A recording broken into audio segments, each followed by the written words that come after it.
Morning, everyone. Is my voice audible? Yes. Yes, sir. Very clear, sir. Sir, it's Yes, clear. sir. Yes, your voice is audible. Very good morning, guys. So, can anyone quickly summarize what we have discussed in the last session? We have discussed monolithic and microservices architecture, the differences, and the architecture of microservices, how the application will connect to the server. Like we have multiple servers like admin server, check-in server, config server, Kafka, Redis, DB. And yes, this is what we have discussed with sir yesterday. Good. And the theory we have discussed it actually. We have also discussed the pros and cons of microservices architecture and advantages and how it is very useful nowadays. Perfect, guys. So, welcome back. Today is our day 2 related to microservices with mini project development. So, yesterday we completed one session, and today is our second session. So, in these 2 days, we are going to understand these concepts. What is monolithic architecture and what are the drawbacks available? What is microservices architecture? What are the advantages available with the microservices architecture? And what are the challenges with the microservices architecture? And what is the architecture that people will follow in order to develop one application with microservices? And so in the microservices development, several servers we are going to configure. One is a service registry, another one is admin server, another one is a Jipkin server, and we are going to develop several APIs, backend microservices. We will establish inter-service communication among the APIs by using FIAN client, and we are going to use the API gateway, and we will use a cloud config server. So these are the topics. In the last session, we completed what is monolithic architecture and what are the problems available with monolithic architecture. Then we started introduction for the microservices. We discussed that microservice is not a programming language. Microservice is not a separate technology. It's not a API. It's not a framework. Sir. What is microservice? Microservice is one architectural design pattern, and that is universal design pattern. Anyone can use this design pattern in order to develop the application with loosely coupling. Anyone can use this design pattern in order to develop the application with the loosely coupling. So when we go for microservices development, there are several advantages available. All the functionalities we are not developing in one project. We are dividing the functionalities into multiple APIs. We are dividing the functionalities into multiple APIs so that we can achieve loosely coupling. Okay, and as APIs are developed, multiple APIs are developed, every API will be deployed in a separate server. Every API will be deployed in a separate server. So burden will be reduced on the server. The maintenance of the project is going to be very easy. The maintenance of the project is going to be very easy. And the next one, there is no single point of failure available. If one API is having a problem, no problem, because the remaining APIs will serve the requests of users. So there is no single point of failure when we go for microservices architecture, and multiple technologies we can use to develop the APIs. Quick deliveries also we can achieve when we go for this microservices development. Okay, and the next one, challenges also we discussed. So here the first challenge with the microservices architecture, which is bounded context. What is the meaning of bounded context? Deciding how many number of microservices we need to develop in one application, that is a difficult problem. Okay, that is a challenging task. How many microservices we need to take in order to develop our application, and what functionalities we need to develop in one microservice. Okay, and the next one, as we are developing the functionalities in multiple APIs, some duplicated configurations we need to do, repeated configurations we have to do in the microservices development, repeated configurations we have to do in the microservices development. And the next one, we are going to have one problem called visibility problem. You may not get the chance to work with all the microservices which are available in the application. Okay, so these are the things that we need to understand. Then coming to the architecture, there is no fixed architecture for the microservices development, guys. People will customize this architecture according to their requirement. There is no there is no fixed architecture between there is no fixed architecture for the microservices. People will customize that according to their requirement. Most of the people will follow this architecture. Here we can see Eureka server, which is service registry, then admin server, then Jipkin server, config server, Kafka, Redis, API gateway, FIAN client, load balancing. Like this, several components will be available.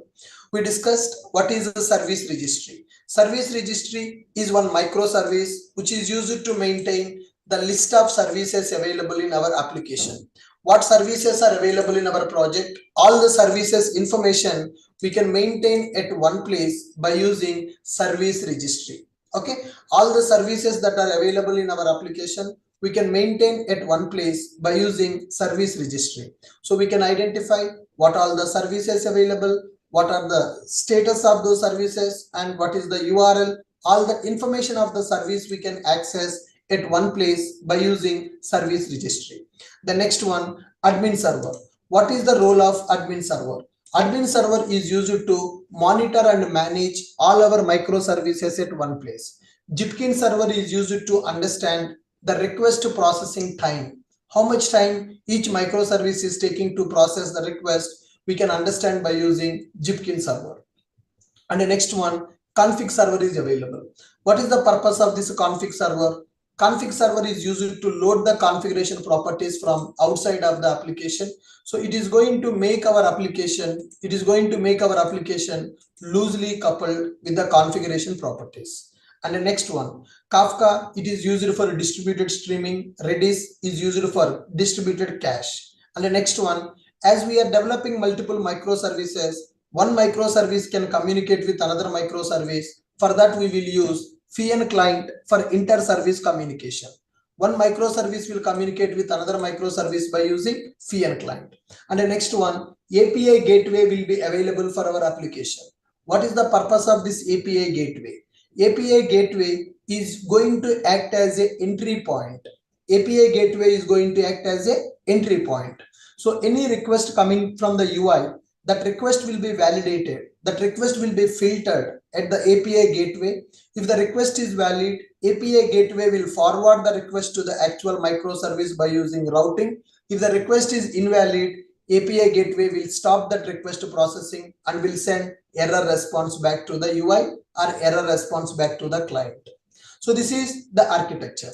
So today, let us start the development of this project, guys. So first I'm going to start with service registry.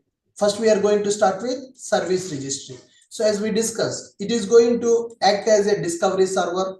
It is used to maintain all the services which are available in our application. What is the name of the service? What is the status of the service? What is the URL of the service? All these things we can maintain at one place by using service registry. So how to develop this service registry application? In our microservices architecture, the very first thing that we are going to develop, that is service registry application. So in this application, we are going to use Eureka server as a service registry. So what is the first thing that we need to do? Create one Spring Boot application with below dependency, which is Eureka server. This Eureka server dependency we will access from Spring Cloud library. Spring Cloud Starter, Netflix Eureka server. Create Spring Boot application. Create one Spring Boot application with this dependency. So with this dependency, we are going to get the Eureka server. And here to represent this application as a Eureka server application, we are going to use one annotation called enable Eureka server annotation in the boot start class. So when we create Spring Boot application, by default one start class will be available. On top of this class, we need to write one annotation called enable Eureka server annotation. Then that application will be considered as a Eureka server, and configure the properties in the properties file or YML file. So we are going to configure server port number. So in general, when we create the boot application, we will get the Tomcat as a default container. Tomcat container will use default port number 8080. You can use 8080 also, but it is recommended to run the Eureka server on the port number 8761. Sir, why we should use the port number as only 8761? If you use the port number as 8761, then our microservices will be auto registered with the Eureka server. So whenever you create a Spring Boot application with this dependency, then you will get the Eureka server for your application. How to start this Eureka server? You configure one annotation in the boot start class. Configure enable Eureka server annotation in the boot start class. Then you change the server port number. The default port number is 8080. We are customizing that port number to 8761. Why we are customizing the port number to 8761? If you configure the port number as 8761, our backend microservices, our APIs are available, right?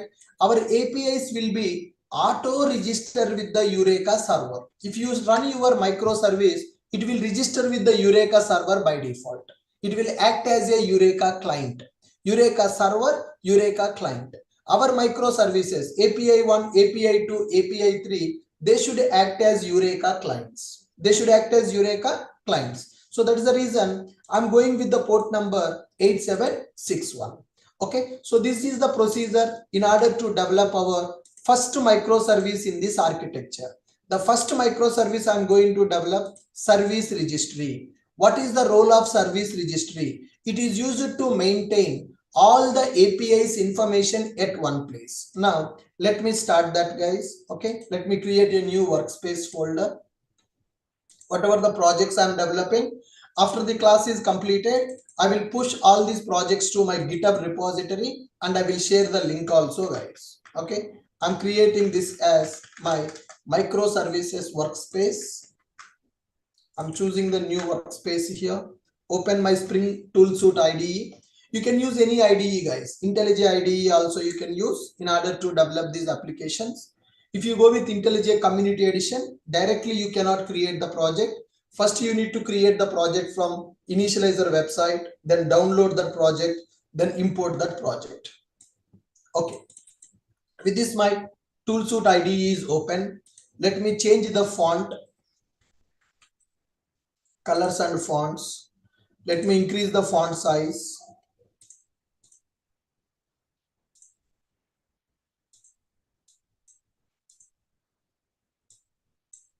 Yeah. Okay, with this my IDE is ready. Now let me create Spring Starter project, create new Spring Starter project. So this is my first application. I'm going to name this as 01 Service Registry.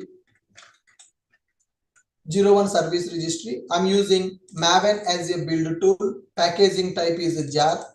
Group ID, I'm using in.ashok IT. And package, start package, base package, in.ashok IT. So my first project, 01 Service Registry. Now, so we need to select one dependency, guys. As we discussed, we are going to select a dependency for Eureka server. So it is from Spring Cloud Discovery Server. Let us select this Eureka server. Spring Cloud Netflix Eureka server. So this is Eureka server is coming from Spring Cloud Netflix library. Select that dependency. Then if you want, you can select DevTools also. If any changes happened in the project, server will be reloaded, server will be restarted immediately. So click on next, click on finish. So with this, our first microservice got created, which is service registry. So by default, it will run on the port number 8080, but recommended to use 8761. Why we need to use 8761? If Eureka server is running on the port number 8761, our microservices can be auto registered with the Eureka server. If you don't configure port number as 8761, then our microservices should be registered with the Eureka server manually.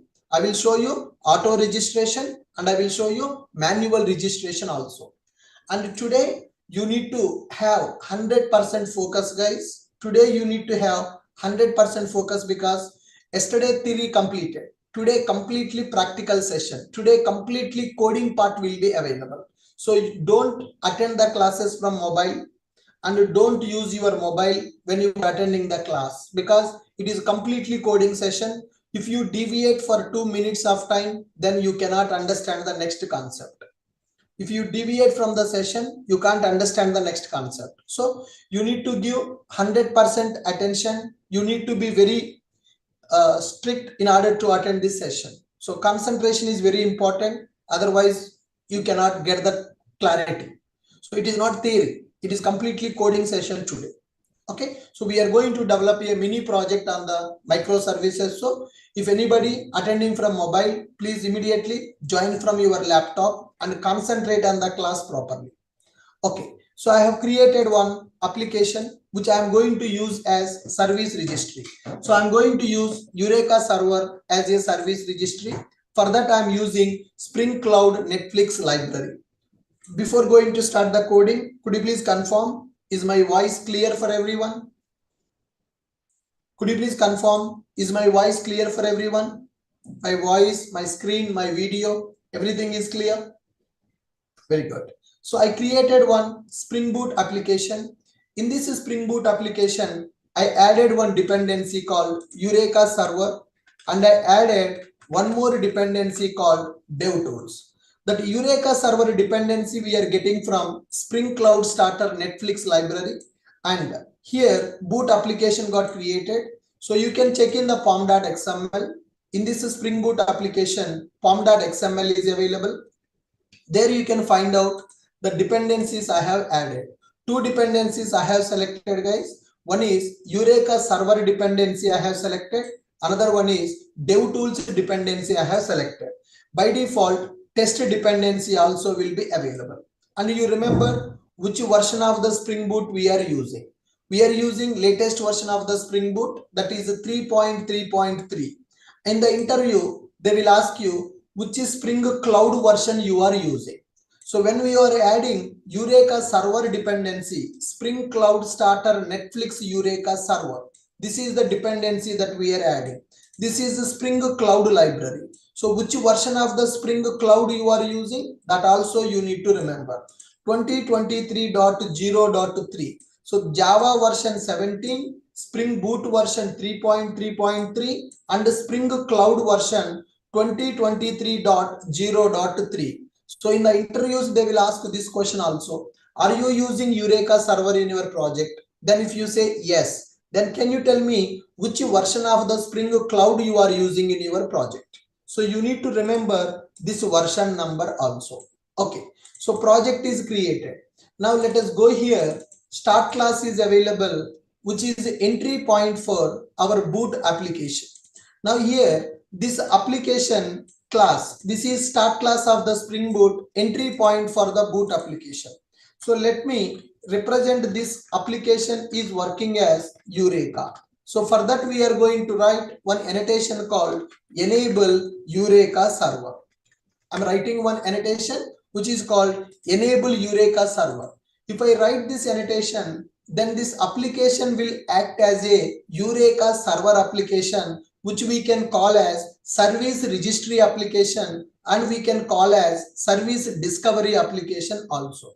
So let me import this annotation, enable Eureka server annotation.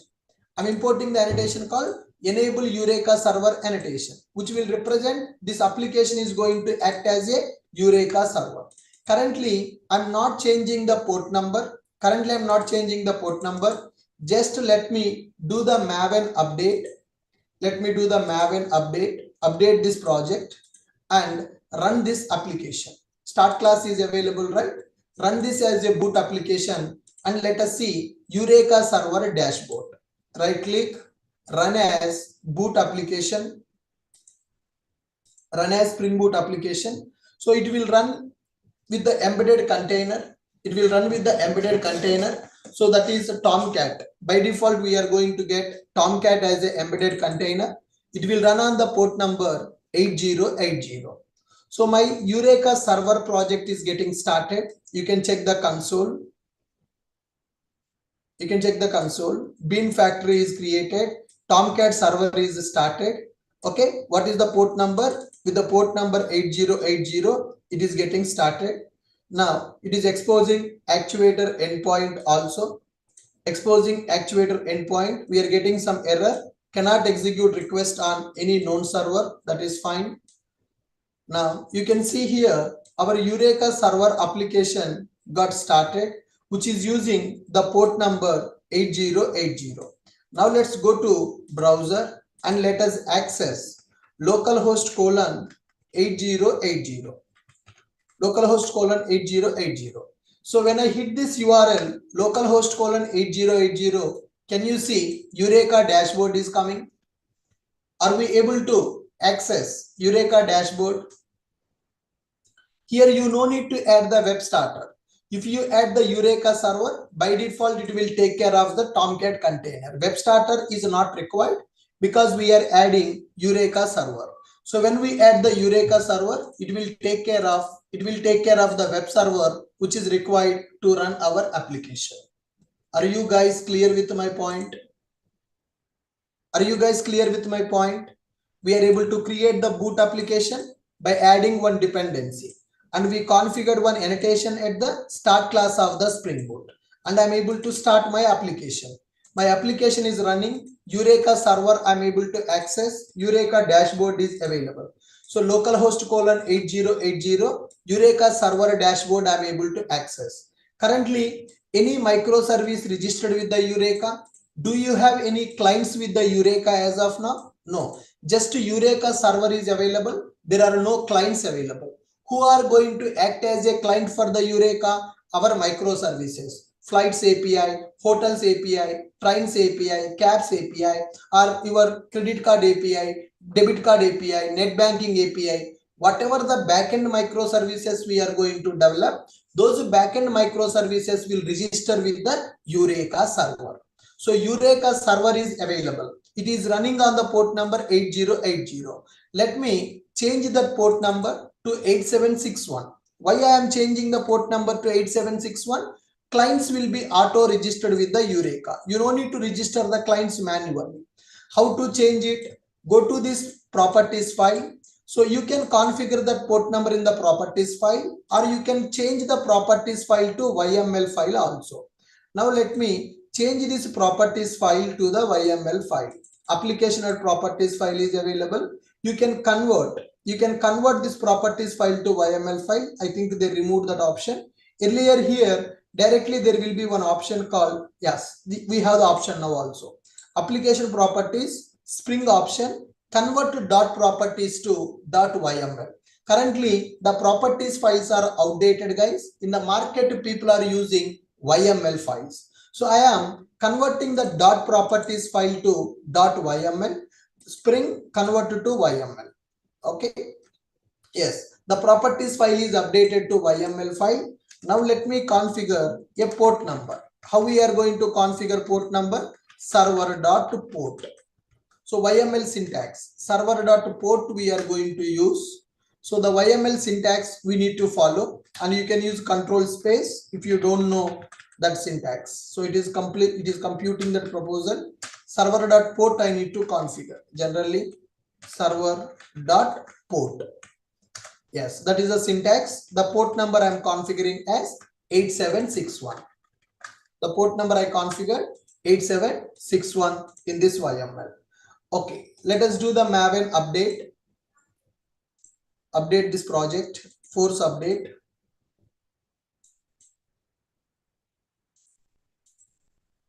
Application or properties file is available. Let me delete that, it's not required. We are going with only application.yml. Yeah, properties file got deleted and I'm using only YML file. Application name is available, server port is available. So application name is one property and server port is the another property. Let me update the project. As we are changing the properties file or YML file, we need to update this Maven project, and let us run this application. Start class is available, run as boot application. Now it is going to start on the port number 8761. If you don't configure the port number, default port number, it is going to use 8080. So once the application is started, we can access Eureka dashboard. In the Eureka dashboard, it will show you what all the services which are registered with the Eureka server. Now you can see that Tomcat server is started with the port number 8761. Okay, application started with the port number 8761. Now let us go to Eureka server dashboard and refresh. Yes, so I'm trying to access this dashboard with the port number 8761. Yeah, Eureka server dashboard is loaded. In the Eureka server dashboard, here you can see one option, instances currently registered with the Eureka. That means what are the microservices, which microservices are acting as clients for the Eureka. That information you can see in the dashboard. What is the name of the microservice? How many instances available for the microservices? What is the status of the microservice? What is the URL of the microservice that we can identify? But currently, if you observe, one instance already registered. Which instance is registered? Same project is registered with the Eureka server. So I created a service registry application. It is acting as a Eureka server and it is also acting as a Eureka client also. I created one application. That application name is 01 service registry. Same application is registered with the Eureka client also. So that this application is acting as a server. This application is acting as a client also. I don't want this application as a client. I want other applications to register as clients. Okay. So currently what is happening? I created one Spring Boot application. In that Spring Boot application, I added Eureka server dependency, which is coming from Spring Cloud Starter Netflix library. And I added DevTools to reload the server. In the boot start class, I added one annotation called enable Eureka server annotation. And I configure the port number. And I configure the port number as 8761. So when I run this application is acting as a Eureka server and it is also acting as a Eureka client. That is the reason in the Eureka dashboard you can see instances currently registered with the Eureka. Same application is registered as a client also. I don't want the same application to register as a client. Okay, this should act as only server. It should not act as a client.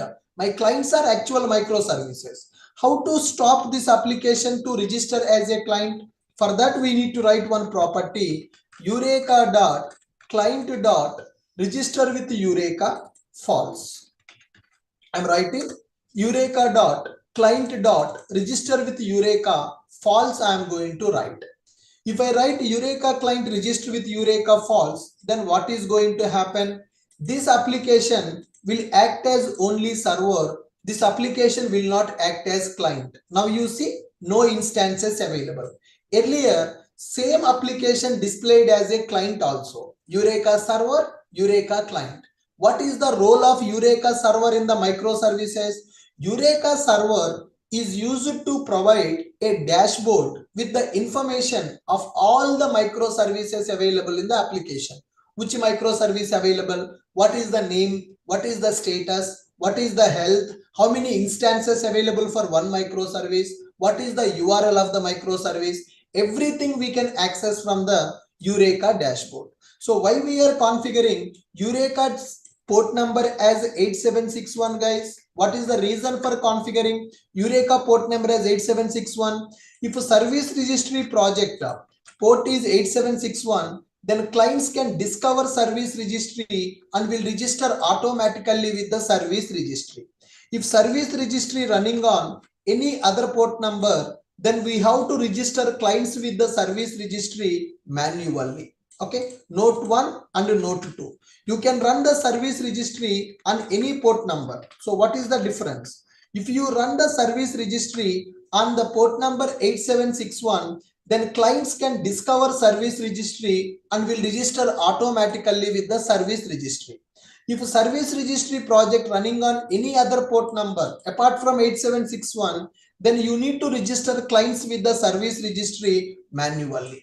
Once your application is started, you can access Eureka dashboard by using this URL. 8761 is the port number. Are you guys able to understand how to develop a service registry application for our microservices? So first, what is a service registry? Yesterday we learnt that concept theoretically. Service registry is used to maintain all the microservices information at one place by using a dashboard. Name, status, URL, and the health of the microservices we can access at one place. It is also called as service discovery. We can use Eureka server as a service registry. How to use this Eureka server as a service registry? This Eureka server provided by Spring Cloud Netflix library, not our OTT Netflix guys. That is different. This is different. OTT Netflix is different. Spring Cloud Netflix is different. Eureka server provided by Spring Cloud Netflix library, and it is providing user interface to get all the microservices information. How we created that service registry? I'm repeating once again. I created one boot application. At the time of creating the application, I selected Eureka server dependency and I selected DevTools also. Then in the start class, I added one annotation and I configured port number as 8761. Then I'm starting my application, which is running with the Tomcat server on the port number 8761. Why I am using port number as 8761? If the port number is 8761 for Eureka, that microservices can discover the Eureka server, can register automatically. If your port number is not 8761, then clients cannot register automatically. Manually, we need to register the clients. So with this, my Eureka server project is ready. I'm able to run this application and I'm able to access my Eureka dashboard. My Eureka server is ready, but currently no clients available for the Eureka. Earlier, same application acted as a server as well as client also. That's why I have disabled that registration by using Eureka client register with Eureka false. So this application, the first application I created, it should act as a server, not as a client. So that's why I'm configuring Eureka client register with Eureka is equal to false. So this is my application.yml file. How I created application.yml file? I have used the IDE option. I converted the properties file to YML file directly. The properties file concept is outdated in the market. For the configurations, people are using YML. And currently, the YML file is available within the project. This is not recommended. This is our first project. So that's why YML file is available within our project. If a YML file is available within our project, then our application is tightly coupled with the YML. In the real-time projects, the YML files, properties files will be available in the GitHub or outside of the project. How to load the YML files from outside of the project? That's where yesterday I told you one concept called config server. What is the purpose of config server? Config server is used to read the properties from outside. So we should not keep the properties file, YML file inside the project. If you keep them inside, application is tightly coupled with the properties. Tomorrow, if you change the properties, you need to recompile the project, you need to repackage the project, you need to redeploy the project. Maintenance will become difficult. To simplify the deployment process of our application, properties files we need to separate from the application. How can we separate and how can we load it? That's where config server concept will be used in the project. Are you able to understand what is the service registry and why we are using service registry and how we are able to develop our service registry application?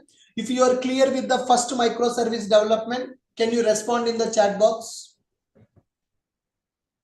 If you are clear with the service registry development, can you respond in the chat box so that I will go for the next microservice development? Theoretically and practically, you should get the clarity. If anybody joining from the mobile, you can't concentrate on the class. You can't see the code, whatever I'm writing. Today, there is no theory. Today's session is completely practical session. We are developing one project. If you don't utilize, then it is your bad luck. I can't do anything. I'm giving my 100%. I'm putting my 100% efforts to deliver the microservices project. Whatever the theory we have learned, today we are implementing that. How to register manually? I will show you that. If I develop one client application, then I will show you how to register client manually with the Eureka if the port number is different. Are you clear? I'm not getting the response. I'm not getting the response from the people who are attending in the Zoom class and the people who are watching YouTube live. People who are watching in the YouTube live, Please like this video and support us. If you give one like, then I will get more energy. Good. Fine. So I hope you got this point. If project port number is 8761, our microservices can register automatically. If a port number is not 8761, manually we need to register. How to register manually? I will show you by developing one client application. Now my Eureka server is running on the port number 8761. Okay. Now next one, let us start the admin server development. So first microservice development is completed, guys. So this first microservice is running on the port number 8761. Why I am using port number 8761? I already told you. Clients can auto register with the Eureka if a port is 8761. Next, let me go and develop admin server here. Let me go and develop the admin server. What is the role of admin server in the microservices? Admin server is used to monitor and manage all the microservices at one place. Our application can contain 30, 40, 50, 100 microservices also. All those microservices I want to monitor at one place. For that, we are going to use admin server. Admin server will provide a beautiful user interface to access all the microservices actuators at one place. What we can monitor by using this admin server? We can do health checks of the microservices. We can check the config props of the microservices. We can check URL mappings of the microservices. We can check the beans loaded by the microservices. We can change the log levels of the microservices. We can download thread dumps. We can download heap dumps of the microservices by using this admin server. Then how to develop admin server application? I'm going to develop a second microservice here. First microservice is service registry, which is Eureka server. Okay. Steps to develop admin server application. So we need to create one Spring Boot application and we need to use that application as the admin server. And by using that, we are going to monitor and manage all our applications at one place. So how to develop a admin server project? Create one boot application with below dependencies. Okay. We need to create one Spring Boot application with admin server dependency. At the time of creating the project only, we are going to configure one dependency called admin server. And to enable the admin server, we are going to configure, in this project, we will use one annotation called enable admin server annotation at the start class. For Eureka application, we use an annotation called enable Eureka server.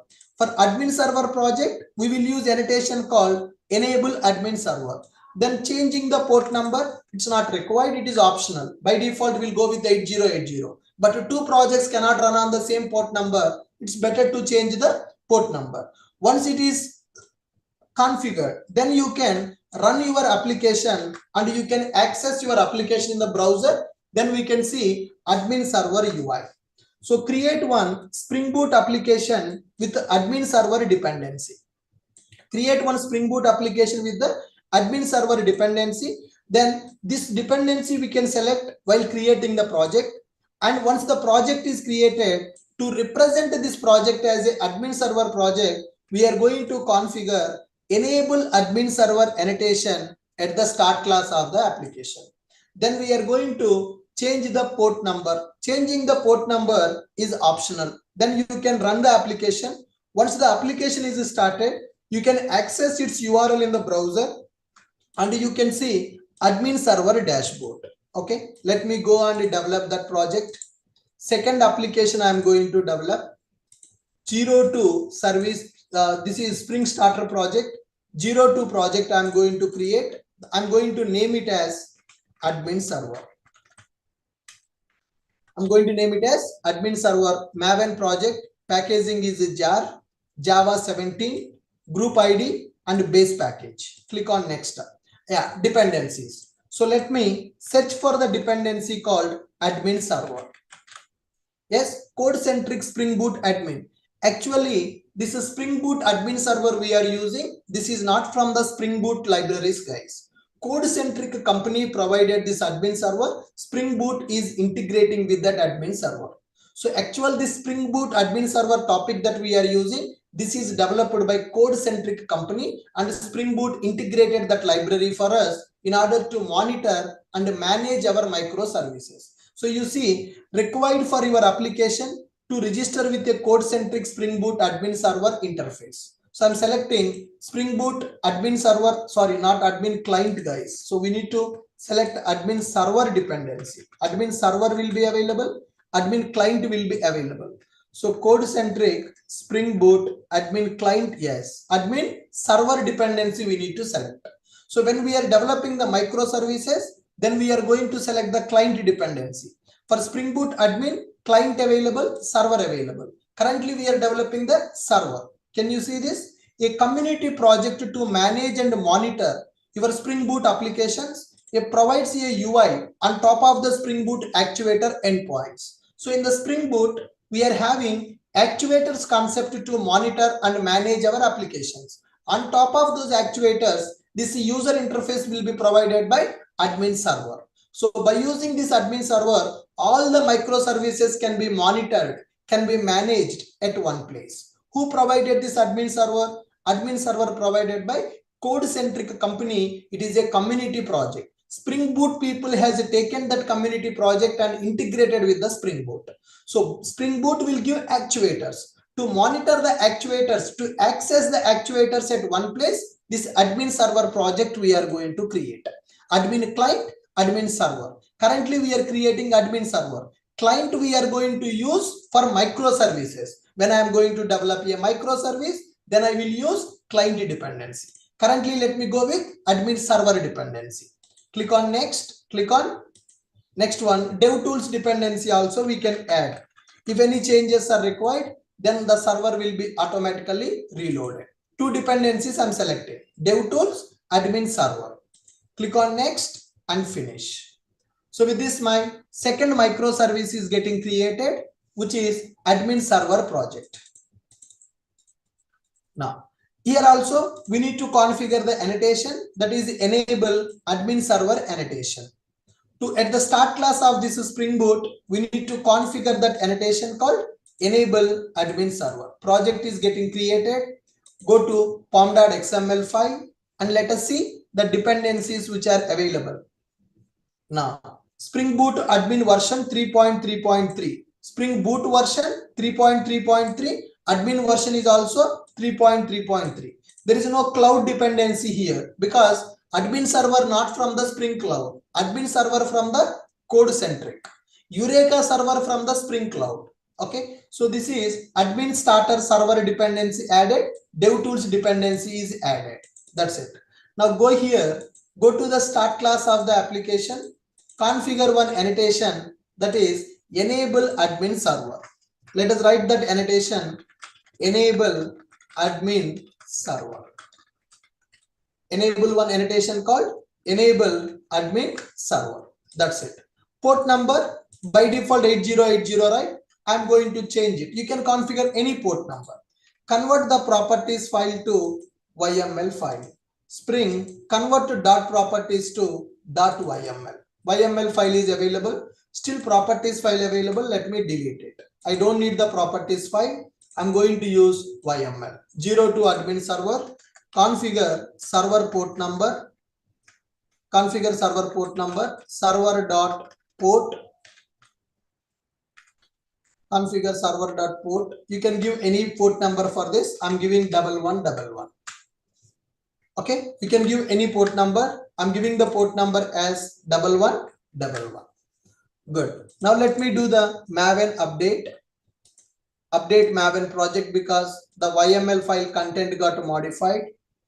Whenever you change the properties file or YML file or pom.xml, let's do Maven update so that it will download the latest dependencies. Right. So with this, my admin server project is ready. Let me go to the start class and let me run this application. Right click, run as boot application. Admin server project I'm starting. For admin server, the port number I configured as 1111. It's not mandatory. You can use any port number. There is no problem. You can use any port number. There is no problem. Are you able to follow me?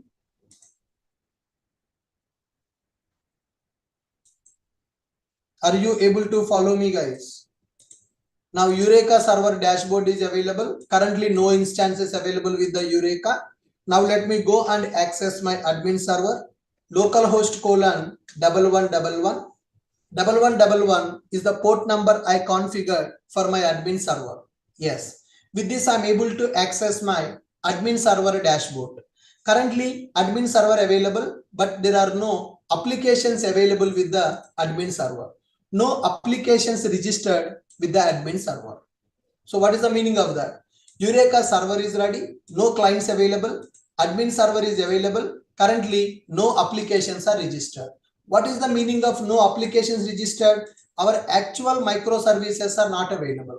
Client applications are not available. The client applications are currently not available.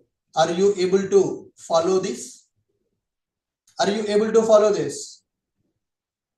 Eureka server is ready, admin server is ready.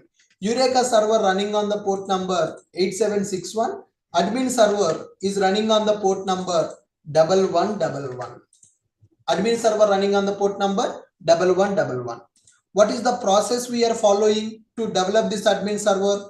I created boot application with admin server dependency, and I configured one annotation called enable admin server annotation at the start class, and I have changed my port number also. I configured port number as 1111, but it's not mandatory. You can give any port number. There is no problem. Then we are going to run our application, and we are able to access that application in the browser. This is the URL to access our admin server dashboard. Currently in the admin server dashboard, no clients are available. Eureka is running on the port number 8761. Admin server is running on the port number 1111. Eureka is running on the port number 8761. Admin server is running on the port number 1111. So what is the purpose of this Eureka and what is the purpose of this admin server? Eureka server will provide you all the microservices information at one place. Admin server will give you user interface to monitor and manage your microservices at one place. Is this clear for you? Is this clear for all of you? Come on, guys. Is this clear for all of you? What is the purpose of admin server and what is the purpose of this Eureka server? If you are clear, please respond in the chat box. Then I will develop, I will work on Jipkin server setup now. I will work on Jipkin server setup now. If you are clear, please respond in the chat box. If you are clear, please respond in the chat box.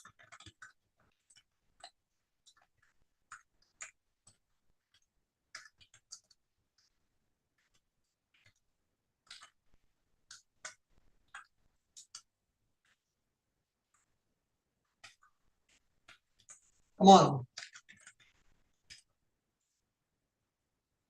If you are clear, please respond in the chat box.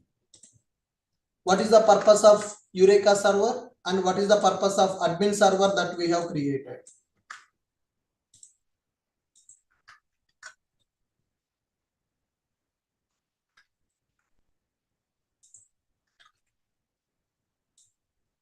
I'm not getting response in the chat box.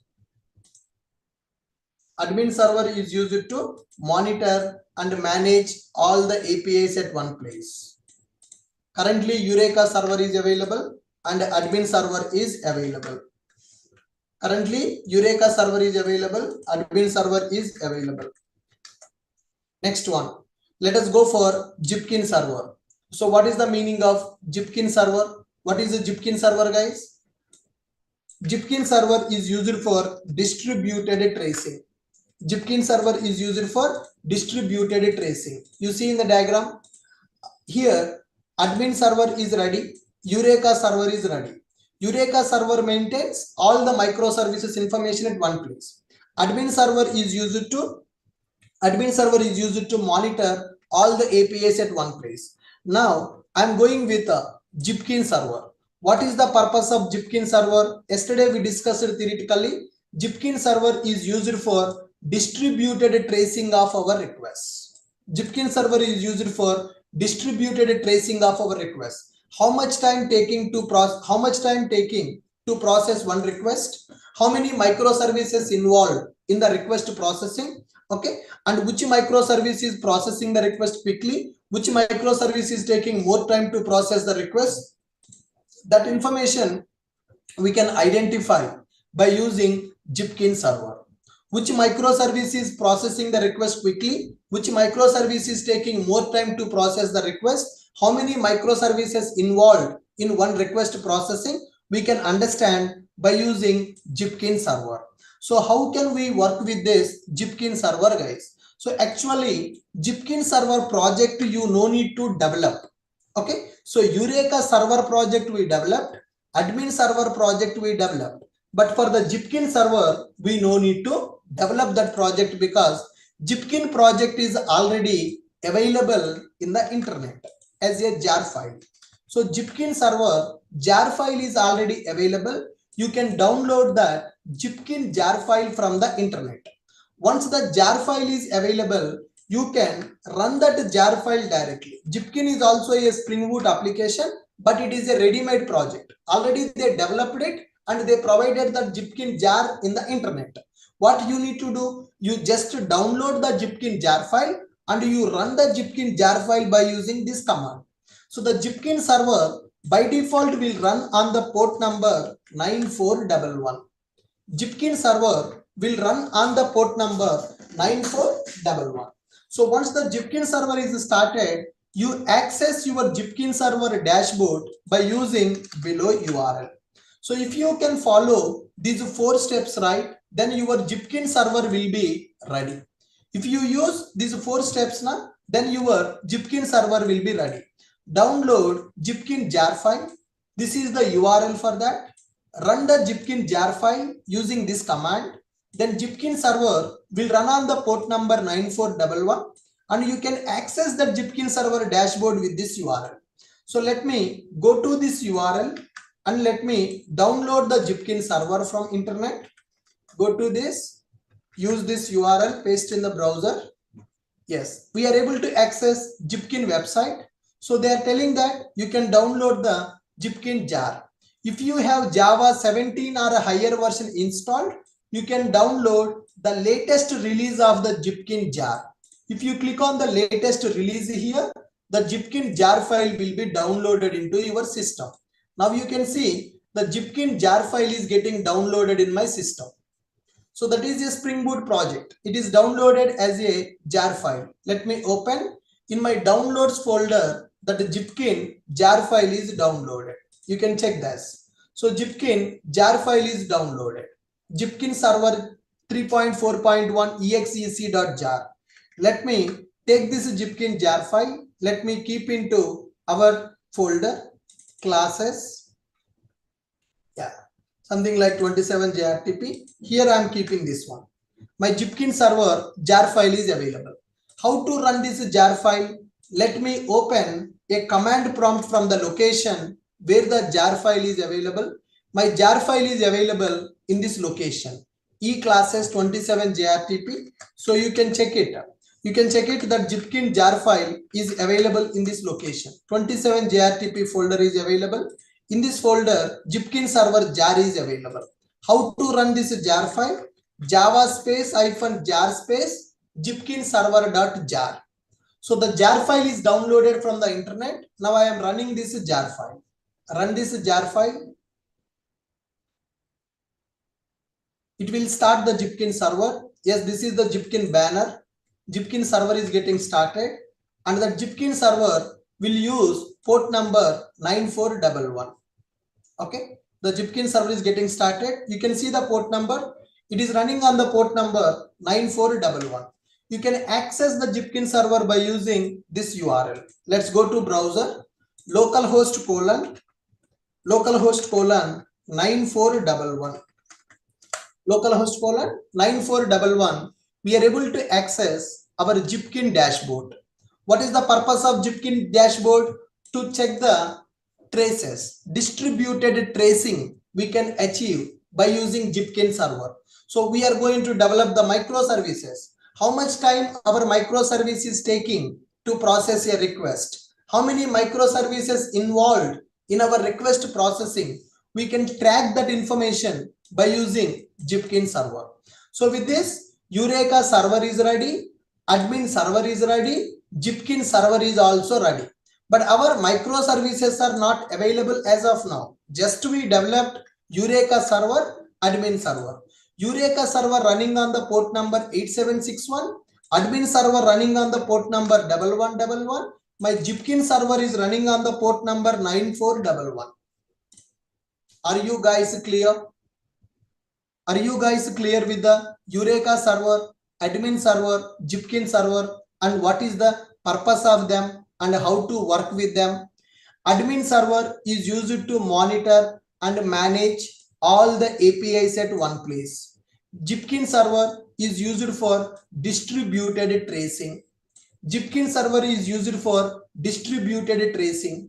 Admin server is used for monitoring and managing the APIs at one place. Service registry, it is used to maintain the services information at one place. So Eureka server is available running on port number 8761. Admin server available running on the port number 1111. Jipkin server is available running on the port number 9411.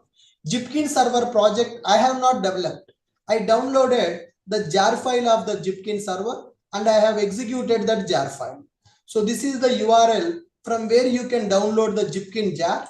Then you run this command. Go to the location of your jar file. Then run this command. Then Jipkin server will start.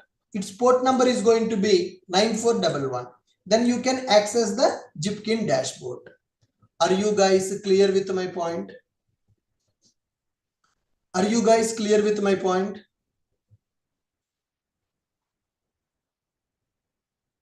Are you guys clear with my point? What is Eureka? What is Eureka server? And what is admin server? And what is Jipkin server? Come on, respond in the chat box. Yes. Next one, config server is available, guys. This part we will develop later point of time because config server itself will take 1 hour to understand. So config server project we will develop separately. So first we are going to develop our microservices. I will develop 2 microservices now. Whatever the microservices I'm going to develop, this microservice will act as a client for service registry, will act as a client for Eureka server. I mean, as acting as a client for admin server, will act as a client for the Jipkin server. As of now, Eureka server is ready, admin server is ready, Jipkin server is ready. Now I want to develop actual microservices, API 1 and API 2. These API 1 and API 2 are going to act as clients for Eureka server, client for admin server, client for Jipkin server. Okay, so let me develop first microservice. Microservice nothing but our REST API. What is the meaning of microservice, guys? Microservice nothing but our REST API. So let me develop one simple REST API. Let me name it as welcome API. If you send the request to that welcome API, it will give you welcome message. Okay, so how to create one welcome API and observe the diagram. Whatever the welcome API I'm going to develop, that welcome API acting as a client for Eureka, client for admin, client for Jipkin. So one microservice is going to act as a client for Eureka server, act as a client for admin server, act as a client for Jipkin server. Why that microservice should act as a client for these many servers? Eureka server should provide the information about the microservice. If our microservice acting as a client for the Eureka, then only Eureka can display name of the service, status of the service, URL of the service. If our microservice is registered with the admin server, then only admin server will provide the UI to monitor and manage our microservice. If our microservice acting as a client for the Jipkin, then Jipkin server will provide the distributed tracing. How many requests are coming to our microservice? How much time it is taking to process each request? Which request it is for which request it is taking less time? For which request it is taking more time? All that information we can access. So if you want to access this information of your microservice should act as a client for Eureka, should act as a client for admin server, should act as a client for Jipkin server also. Are you guys able to follow me? Eureka server, admin server, Jipkin server. Whatever the microservice we are going to develop, that microservice should act as a client for all these servers. So how to develop our microservice which is going to act as a client for Eureka, for admin, for Jipkin. Let's start the development. So first let us create one Spring Boot application with several dependencies, guys. You need to create one Spring Boot application with the discovery client dependency and with the admin client dependency. Our application should act as a client for Eureka server. So Eureka discovery client we need to add. Our application should act as a client for admin server. Admin client dependency we need to add. Our application should act as a Jipkin client. So we are going to add Jipkin dependency. So to represent our microservice is a client for Eureka client dependency we are adding. To represent our application is admin client dependency we are adding. To represent our application as a Jipkin client, Jipkin dependency we are adding. With these three dependencies, our microservice is going to act as a client for Eureka server, for admin server, for Jipkin server. Then in our microservice, I need to develop one REST controller. Microservice nothing but a REST API. To develop a REST API, REST controller is required. To develop the REST controller, I'm using web starter dependency. If any changes required in the application to restart, if any changes if you make any change in the application, server should be restarted. For that, I'm using DevTools. And to monitor and manage application, actuator. If you add the actuator, then admin server will provide the UI to access the actuator endpoints. So whatever the microservice we are going to develop, for that microservice we need to add all these dependencies. So in the future, config server will come, then config client dependency also we need to add. Look at the first step to develop a actual microservice. Steps to develop the welcome API. Eureka discovery client, admin client, Jipkin, web starter, DevTools, actuator. So total 6 dependencies we are adding for our microservice development.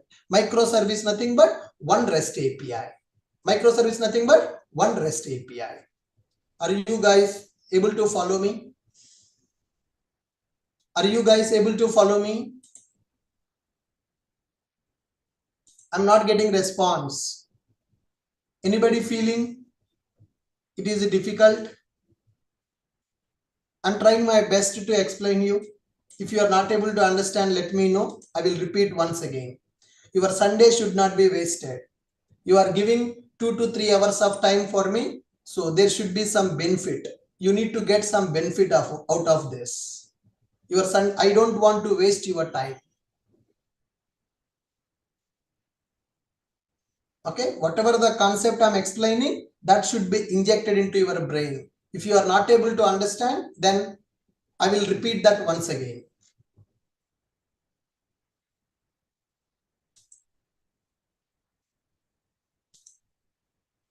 It is a free workshop. Sir will not teach completely. No. Whatever that I have promised, I'm going to complete everything practically.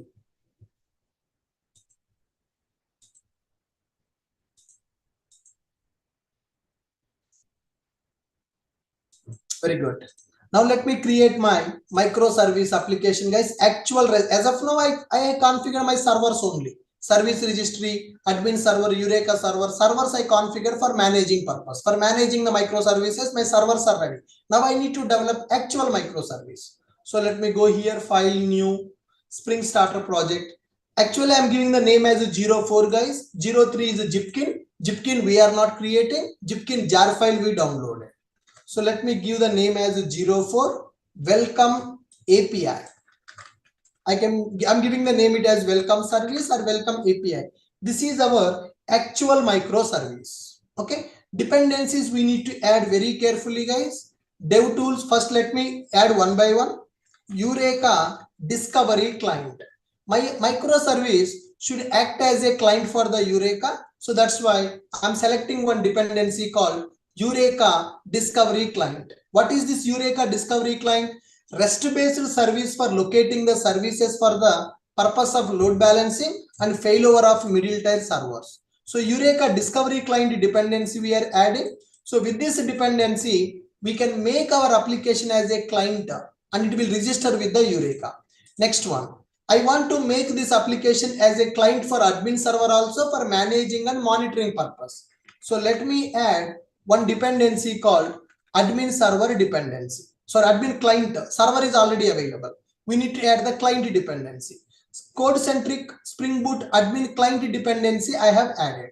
Okay, required for your application to register with the admin server instance. Server is already running on the port number 1111. So this welcome service I'm going to make as a client for the admin server.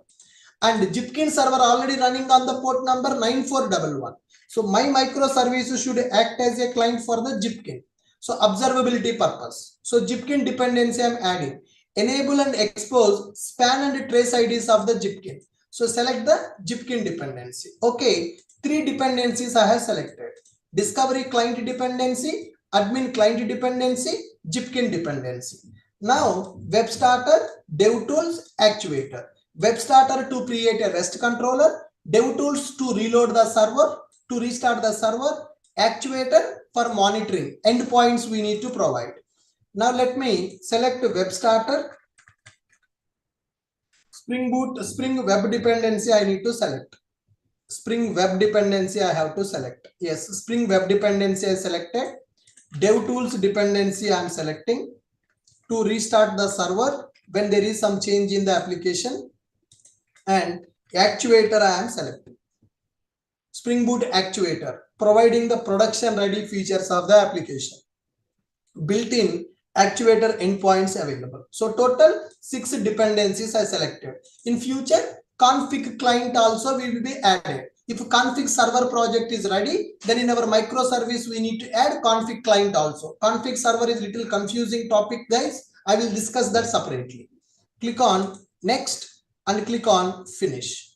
So with this, my microservice is created. Just project is created. I want to represent this project as a Eureka client. To represent this project as a Eureka client, I'm going to configure discovery client annotation at the start class. So for the server, enable Eureka server. Now this project enable discovery client annotation. That means this application is going to act as a client for the Eureka server. Server is running on the 8761, it will be registered automatically. If server running on the different port number, manually we need to register. How to register manually? I will show you.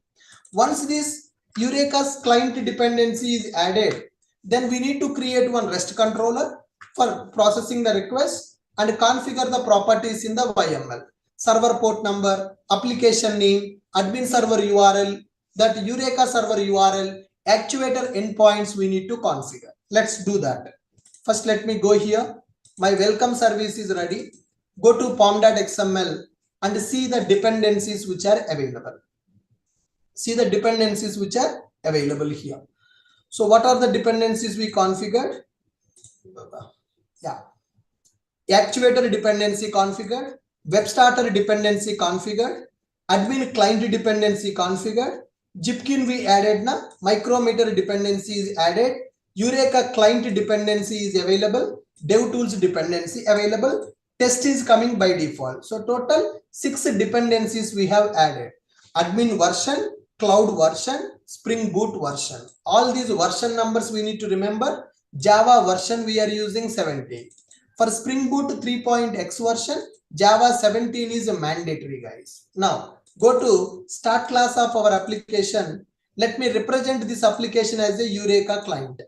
For this, we need to write one annotation, that is enable discovery client. Yes, I'm writing one annotation called enable discovery client annotation. Okay, next let me change this properties file to YML file and I can configure port numbers here. Application name is available. which is 04 welcome service is available.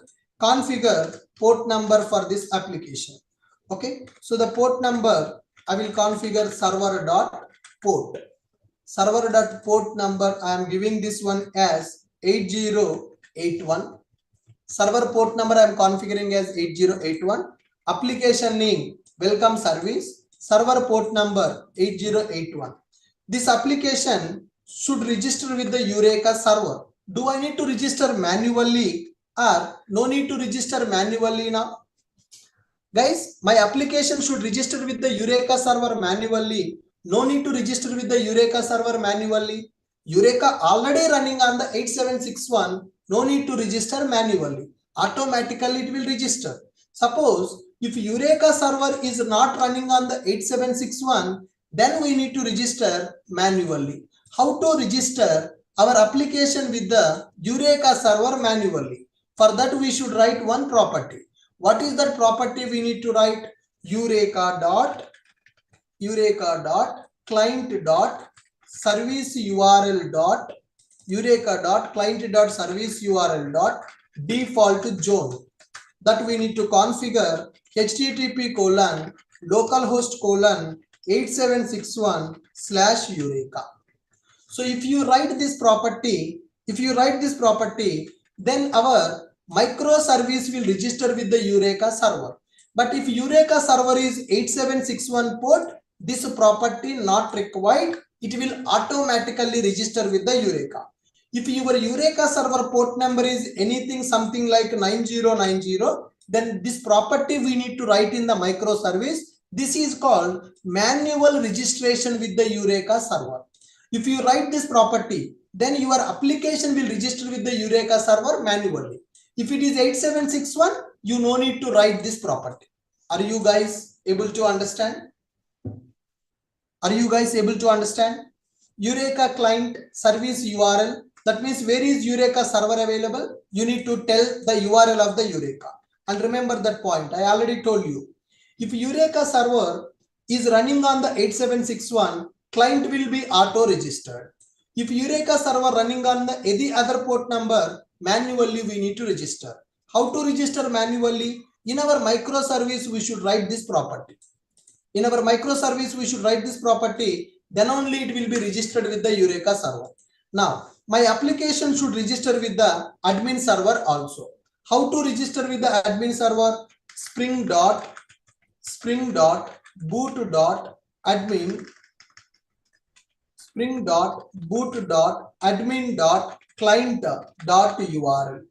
Okay, I need to specify client URL. So where is your admin server available? The admin server is running on the port number 1111. http colon / localhost colon 1111. So this is the admin server URL. I'm configuring admin server URL. My application should register with the Eureka server. My application should register with the admin server. My application should register with the Zipkin server. My application should run on the port number 8081. And my application should have actuator endpoints. How to configure actuator endpoints for our application? To configure actuator endpoints for our application, we will use management.endpoints.web.exposure.include star. I'm going to include all the actuator endpoints. I want to expose all the actuator endpoints for my application. So this is the configuration we need to do in the YML. Application name, nothing but our microservice name we configured. So admin server URL we configured, port number we configured, Eureka server URL we configured, actuator endpoint also we enabled and exposed. Currently this property optional because it is running on the 8761. Client will auto register with the Eureka. If Eureka running on the 8761. If Eureka not running on the 8761, client should be registered manually with the Eureka. Are you able to follow me? How I am developing my client application? Yes. So I developed my client application here. In this, I will create one REST controller also. New class, welcome REST controller I'm going to create. I'm using the package as .controller. Yes, welcome REST controller to handle the request and response. Welcome REST controller I'm taking. To represent this class as a REST controller, I will use one annotation called @REST controller annotation. Let me write one method, public string get welcome message. This is my actual REST API, guys. Public string get welcome message. String message is equal to welcome to Ashok IT. Welcome to Ashok IT. Now let me map it to a get request @get mapping /welcome. The URL pattern I am giving as /welcome and return that message. You can return the message directly or you can return response entity also. I'm returning the message directly. Okay, good. So with this, we are done with our microservice development. So what are the steps we have completed here? We created boot application with these dependencies. We configured enable Eureka server dependency. We configured enable Eureka server dependency. Eureka client enable discovery client dependency, and we created REST controller and we configure properties in the YML file. Okay, good. So these are the properties I configured in my YML file. So application name, admin server URL, port number, Eureka server URL, endpoints I have enabled. So as I told you, this Eureka's configuration optional now because Eureka running on the port number 8761. Change it, remove that. Okay, we are good. We are good with this. Our applications are ready. Admin server is ready. Eureka is ready. Zipkin is ready. Finally, I'm going to run actual microservice. Okay, so this one, do the Maven update because YML file is modified. Force update of this project. Updating this Maven project.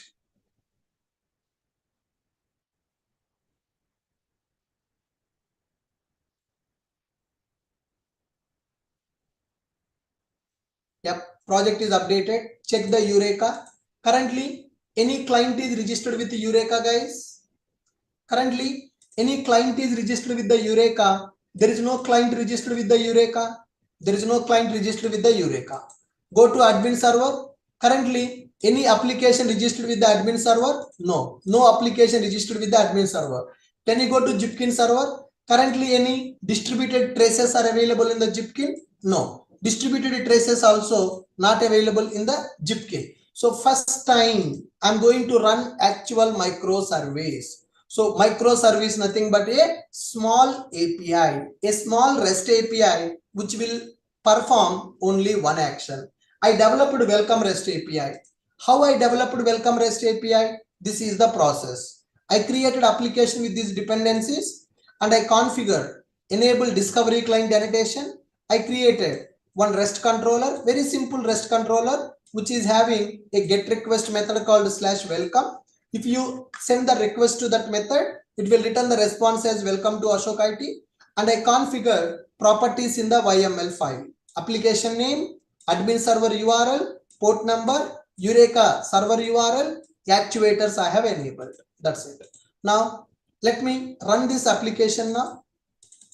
Before running, I have already shown you. In the Eureka, currently no client is registered. In the admin server, currently no client is registered. In the Zipkin, currently no information is available. Now let me go and run our first microservice, guys. So if you see in the diagram, so our Eureka server running on the port number 8761, admin running on the port number 1111, the Zipkin running on the port number 9411. Now I have started my API. So this API is running on which port number now? This API is running on the port number 8081. The first microservice we developed, first API. It is running on the port number 8081. Go and start it. Go to the start class.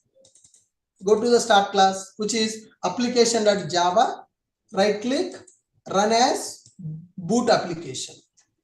Actual microservice we are running.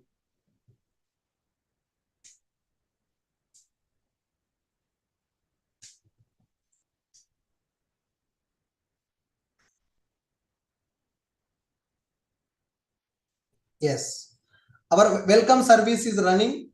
How can we check welcome service is running or not? Go to Eureka, refresh Eureka dashboard. Can you see in the Eureka dashboard, welcome service is registered? Guys, can you see in the Eureka dashboard my welcome service is registered? In the Eureka dashboard my welcome service is registered or welcome service is not registered? Welcome service is registered in the Eureka dashboard, not registered in the Eureka dashboard. Come on, respond. So can we say welcome service is acting as a Eureka client? Can I say welcome service is acting as a Eureka client?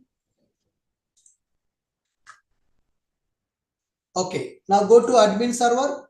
Can you see? Earlier it was saying no applications registered.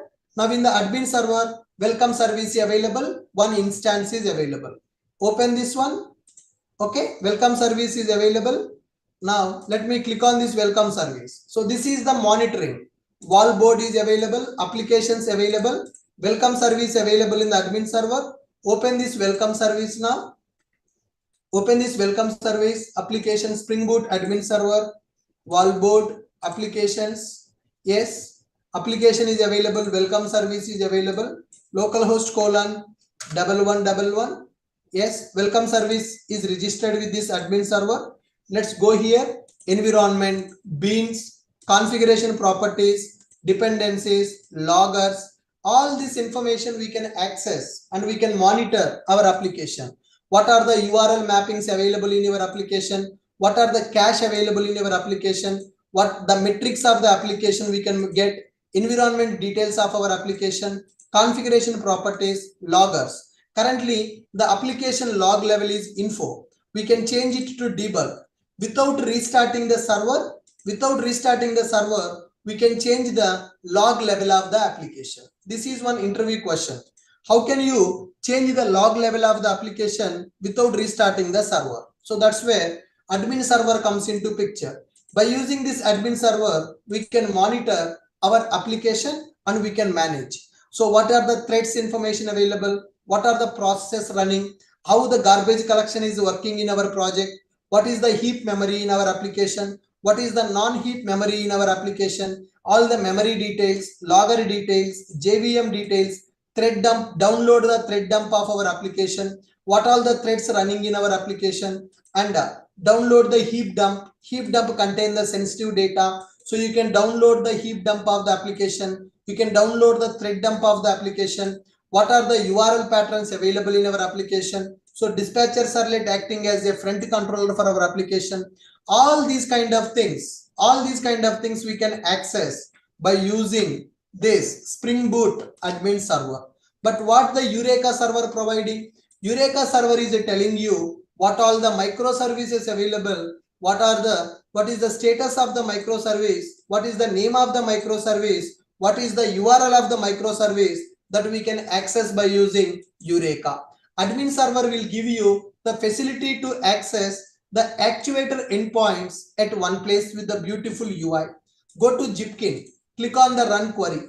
Jipkin traces how many requests came to our application, when the request started, for when the request came to our application, how much time it has taken to process the request. I access the actuator endpoints of our application. So what request came to our application, when that request came to our application, at what time, what date, what time the request came for our application, how much time it has taken to process that request, everything we can access by using Jipkin dashboard. Eureka will give you microservices information, name, status, URL, all that. Then admin server will give you actuator endpoints access. Jipkin server will give you the time taken to process your request. So for your microservice, what request came, when the request came, at what date, what time the request came for our microservice, how much time it has taken in order to process that request. All this information we can access by using this Eureka server, admin server, and Jipkin server. Are you guys able to follow me? Are you able to see the microservice we have created now?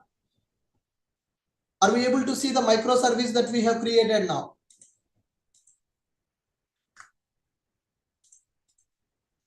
Are we able to see the microservice that we have created now?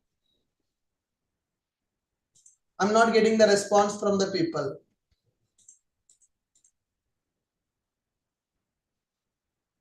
I'm not getting the response from the people. Now you understand the purpose of Eureka server, admin server, Jipkin server, how they are helping us in the microservices. Are you able to understand the purpose of them? What is the purpose of Eureka? What is the purpose of admin server? What is the purpose of Jipkin server? Is it clear? People who are watching in YouTube, able to follow me? I think 100 people are watching in the YouTube live. 97 people are watching in the YouTube live. Are you guys able to follow me? And please give me a like for the video. That will give more energy that you are able to follow me. Give the like for this video.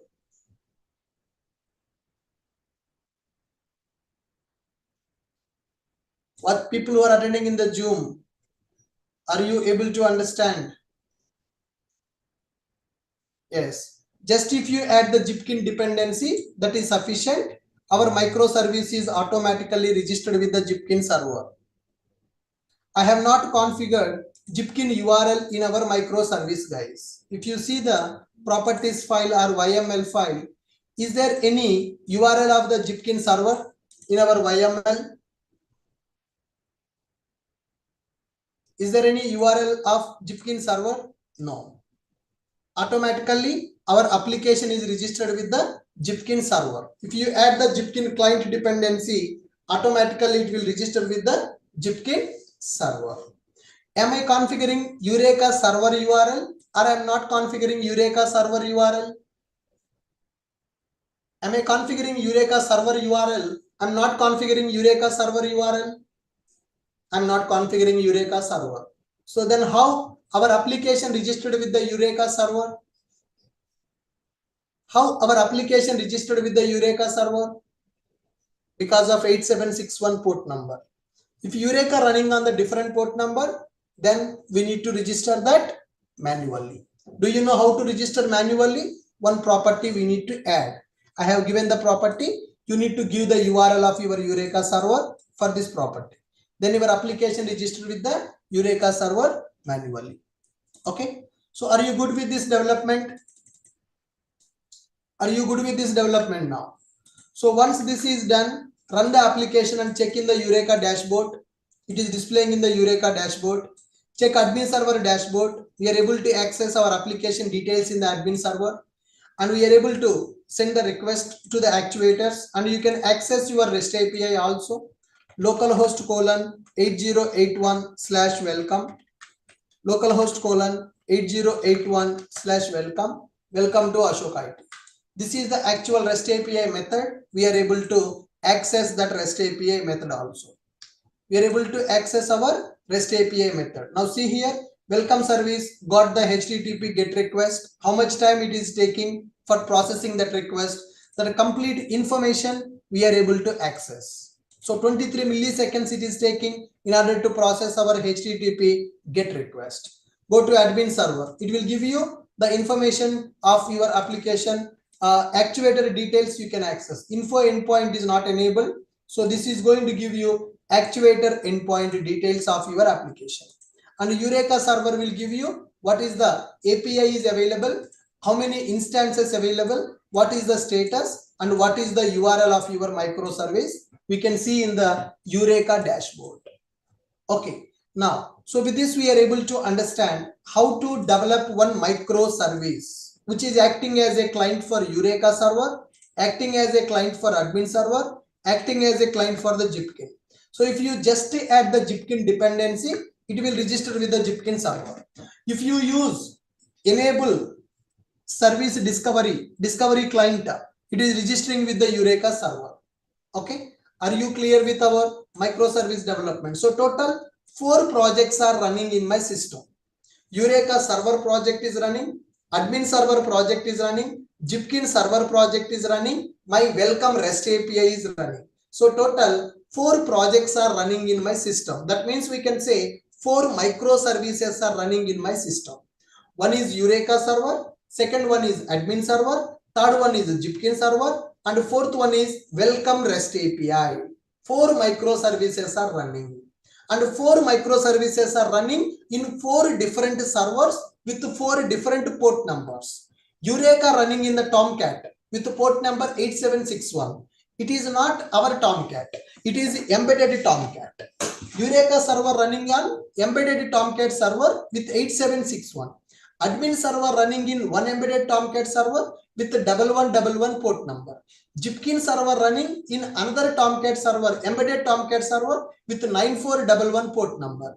My welcome REST API, my welcome microservice running in embedded Tomcat server with port number 8081. So total 4 servers are running in my system. 4 microservices are running in my system. Able to follow this?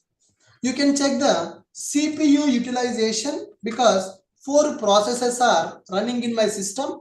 Go to the task manager, performance, CPU utilization, it is increasing. So around 30 to 40% of CPU is utilized in my system because 4 servers are running, 4 microservices. Every microservice running in a separate server.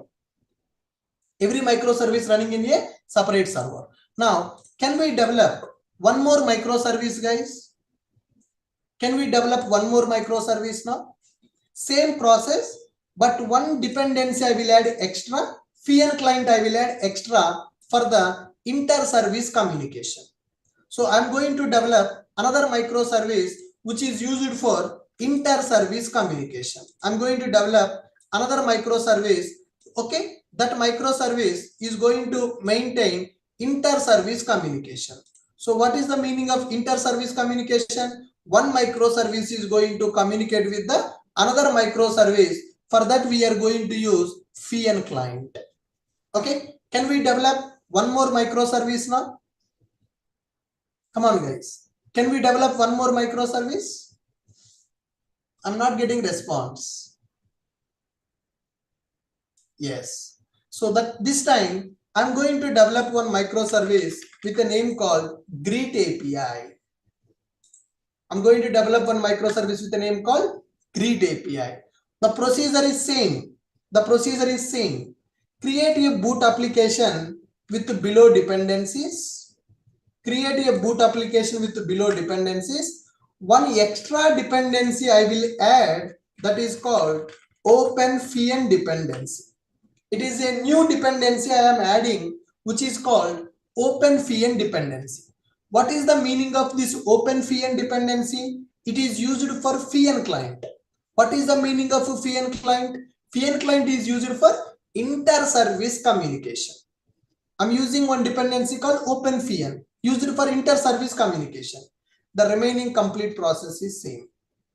Configure this annotation, create a REST controller, configure the properties in the YML file, run the application and check it. That's it. Only one thing different, one thing extra, Open FIAN dependency I have added. Remaining all the process is same. Steps to develop the Greet API, enable discovery client. Here Greet REST controller I am going to create. Here I am going to use the message as greet, get greet message, and I will give the message as good morning. That's it. Yeah. Create a Greet REST API. Greet microservice I am creating. These are the dependencies. You know already what is the purpose of them. One dependency extra we are adding, that is Open FIAN. Then configure this annotation at the start class. Then create one REST controller with the required method. Then configure these properties. So this is going to be Our fifth microservice 05 greet service. This port number I will use 9091. This port number I am going to use as 9091. This is Eureka client URL, and these are the actuator endpoints we are going to configure. Then run this application, and you can check that in the Eureka dashboard, and you check the server dashboard, admin server dashboard. You can send the request to the REST API, and you can check the request details in the Jipkin dashboard. Okay, so let me create this greet REST API. Go to this IDE. Let me create the fifth project. File, new Spring Starter project. Give the name 05 greet API or greet service. 05 greet service, Maven project, jar file, Java version 17. Click on next, dependencies. Discovery client, dev tools, code centric admin client, okay, Spring web starter, actuator, Jipkin. Okay, you see the dependencies I'm adding. One more dependency that we need to add, which is OpenFN dependency. OpenFN dependency we need to add, which is a FN client. For the inter-service communication, I need this OpenFN. REST client for dynamic implementation of interface decorated with the MVC annotation. Select the OpenFN. This is the new dependency I'm adding. So in the first microservice, there are 6 dependencies available. In the second microservice, there are 7 dependencies available. So I want to register with the Eureka server, Eureka discovery client dependency I have taken. I want to register with the admin server, admin client dependency I have taken. I want to register with the Jipkin server, Jipkin dependency I have taken. I want to develop a REST API, so web dependency I have taken. I want to restart the server, dev tools dependency I have taken. I want to configure actuators, actuator dependency I have taken.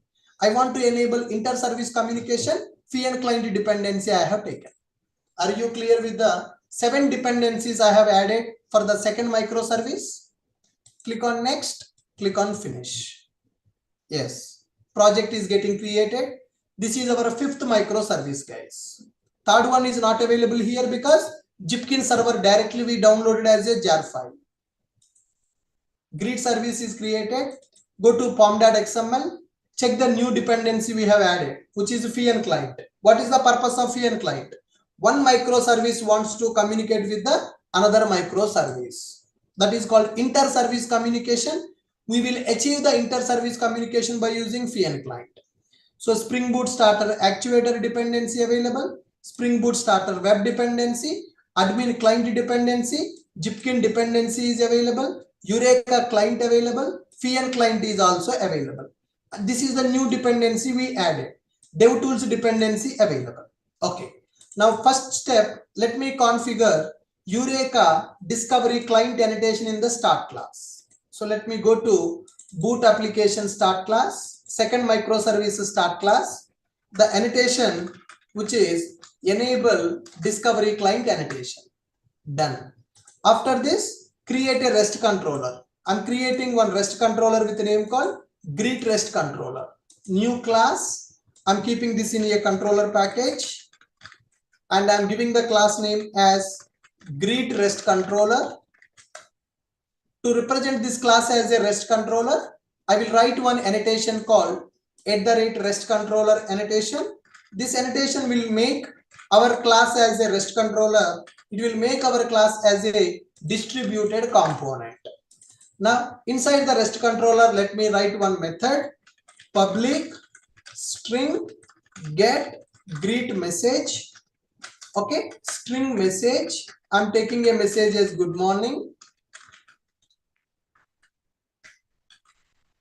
I'm taking this message as a good morning, and I'm going to return this message.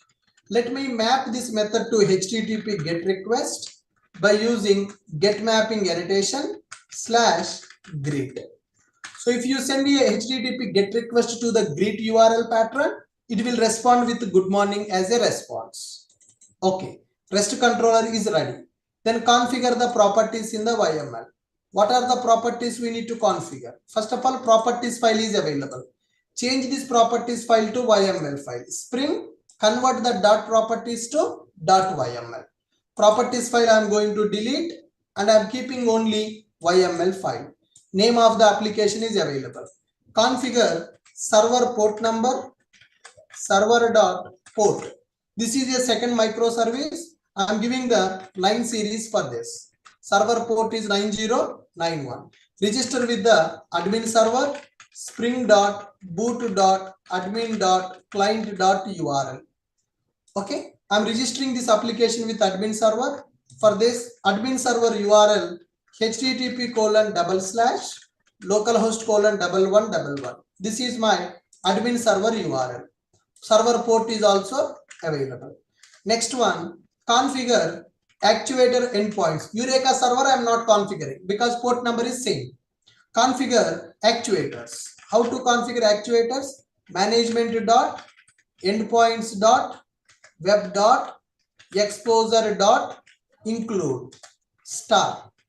I'm going to enable and expose all the actuator endpoints for my application. Okay, that's it, right? So these are the properties. Name available, admin server URL, port number, actuators. Eureka server URL optional. I'm not configuring. That's it.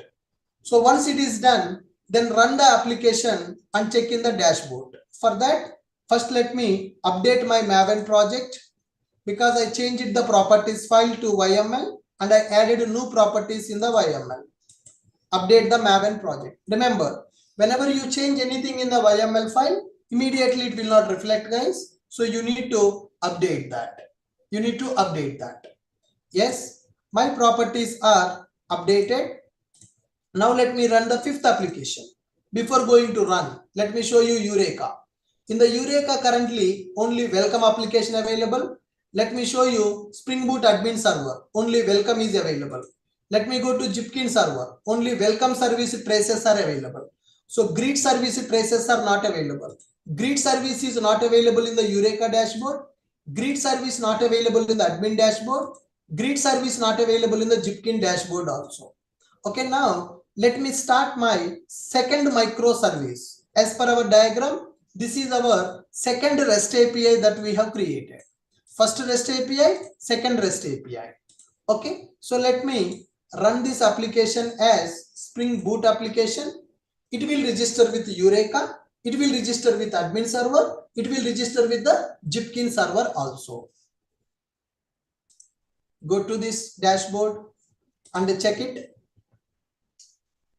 Go to this dashboard and check it. Refresh. It is still getting started. Greet service is getting started. Once the greet service is ready, you can check. Yes. So in the Eureka dashboard, Eureka running on the 8761 port number. In the Eureka, you can see greet service available as a client. It is running in one instance. That means in one server, the greet service application is running. The greet server application status is up and this is the URL of the greet service.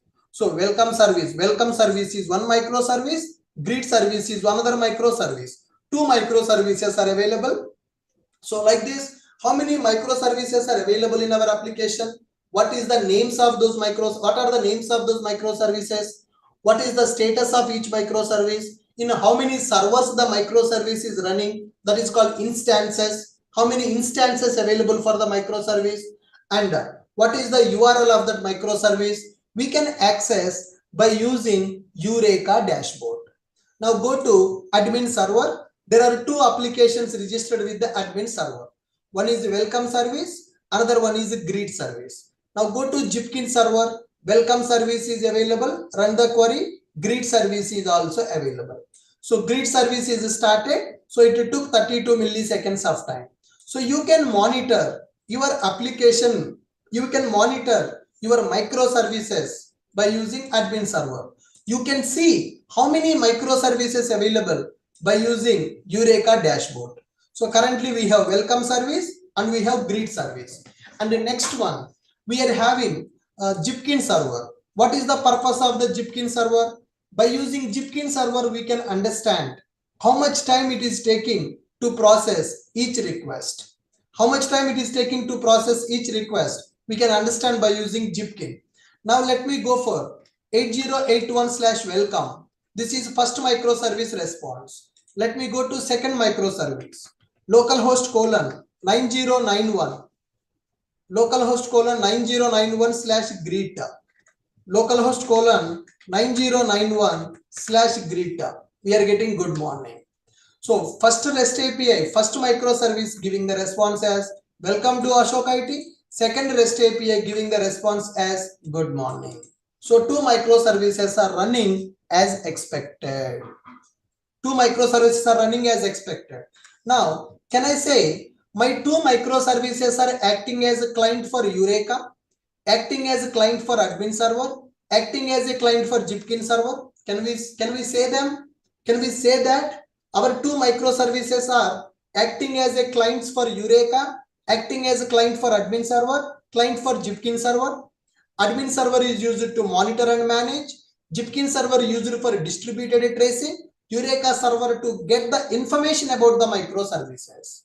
So API 1 and API 2, two microservices available. These two microservices are registered with the Eureka server, registered with the admin server, registered with the Jipkin server. Our two microservices, Greet API, Welcome API, are acting as clients for the Eureka server, for the admin server, for the Jipkin server. My API 1, that is Welcome API, running on 8081. My Greet API is running on the port number 9091. Different port number I have given. Two applications cannot run on the same port number. That's why for every microservice, there is a different port number. For the service registry, port number 8761. For admin server, port number 1111. For Jipkin server, port number 9411. For the Welcome REST API, port number 8081. For the Greet API, port number 9091. So total 5 microservices running in my system. Currently 5 microservices running in my system. Now, is there any relation between Welcome REST API and Greet REST API as of now? Is there any relation between Welcome REST API and Greet REST API as of now? There is a relation or there is no relation between these two REST APIs? There is no relation, but I want to establish the relation. So when I send the request to the Greet REST API, I want to communicate from the Greet REST API to Welcome REST API. So if I send a request to the Greet REST API, Greet REST API should communicate with the Welcome REST API. So one microservice wants to communicate with the another microservice which belongs to same application. That is called inter-service communication. Okay, in the real time, one application will communicate with the another application. One REST API can communicate with the another REST API, provider and consumer. Provider concept and consumer concept will be available. So this is provider application, that means which is giving the services to other applications. And this is consumer application, which is accessing the services from other application. Provider application, consumer application is available. Consumer application wants to communicate with the provider application. One application wants to get the services from other applications. So these are distributed applications. How many ways one application can communicate with the another application? You have 3 approaches, guys. One is by using REST template. By using REST template, one application can communicate with the another application. REST template is one option, and the second option is web client, and the third option is FIAN client. One is by using REST template, second one is by using web client, third one is by using FIAN client. So now I want to go with the FIAN client. Sir, why only FIAN client? So why not REST template? Why not web client? When you go for REST template, na, you need to write like this: rt.get for entity, something like this. You need to specify the URL. You need to hard code the URL. When you go for web client also, client.get, you need to specify the URL. With which API you want to communicate. That API URL you need to give to the REST template, and you need to give the URL to the web client. But when you go for FIAN client, what is the benefit? When you go for the FIAN client, load balancing will be available. Without giving the URL, you can access the API by using service name of the API. So generally, when one application wants to communicate with the another application, so that means consumer is available, provider is available. If a consumer wants to communicate with the provider, three approaches available in the Spring Boot. What are those three approaches? One is REST template, second one is web client, third one is FIAN client. REST template, web client. If you use REST template, get for entity method, URL you need to configure. If you go for web client dot get method you need to call, you need to configure the URL. But for example, tomorrow, if my provider is running in multiple servers, if there is a load balancing for the provider, if a provider running in the multiple servers, then how do you send the request by using REST template? My provider application running in 3 servers for the load balancing. Then how the REST template will access the provider? Only one URL available or 3 URLs available for the provider? 3 URLs available for the provider. When you go for REST template, always you need to send the request to single URL. That means you are keeping burden on the single server. So in the real time, our application will not run on the single server. For the load balancing, our application will run on the multiple servers in the real time. So when you go for the REST template, what is the problem? You need to specify to which URL you should send the request. When you go for the REST template, get for entity, you need to specify to which URL you should send the request. But my provider is having one URL, my provider is having 2 URLs, my provider is having 2 URLs. Then how do you send the request? To which URL you will send the request? Confusion. If you configure particular URL, always the request will go to single URL. But I want to implement load balancing. I want to run my provider in multiple servers, multiple instances I want to use. Same application I want to run in the multiple servers for the load balancing. Then how do you establish communication from one microservice to another microservice? You should not communicate with the URL. If you want to access one REST API from the another REST API, you should not use the URL. You need to use the service name. So that's where in the Eureka server, service names are available. By using this service name, my greet API will communicate with the welcome API. Welcome API service name available. So my greet API wants to communicate with the welcome API, but not with the URL, with the name of the service. So that's where FIAN client will come into picture. So when you go for the FIAN client, by using FIAN client, we can establish the communication from one microservice to another microservice by using the name of the microservice, not with the URL of the microservice. Generally, when you go for REST template or web client, you need to establish the communication by using URL.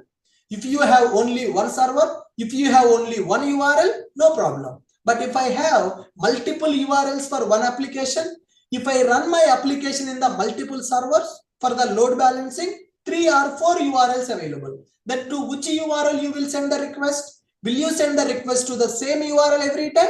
Not recommended. If you send the request to the same URL every time, burden will be increased on the server. We need to use that load balancing technique. My request should go to different URL every time. My first request should go to first URL. My second request should go to second URL. My third request should go to third URL.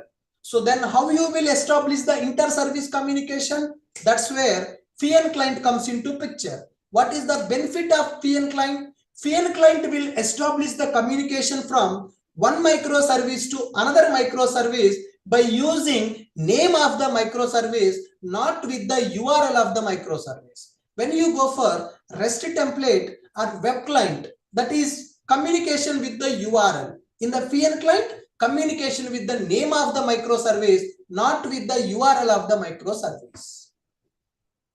Are you able to understand what is inter-service communication? Damn sure interview question. When you are attending the interview as a Java developer, microservice is mandatory. They will ask you how one microservice can communicate with another microservice. Can you tell me what is the meaning of inter-service communication? Can you tell me what is the meaning of inter-service communication? How do you establish inter-service communication? What is the difference between REST template and web client? REST template and web client, and when to go for FIAN client? FIAN client is used for inter-service communication. Why we are going for FIAN client? Because my provider is not running in one server. My provider is running in the 3 servers, 3 URLs available. Then how do you access provider? With which URL you will access the provider? Confusion, conflict.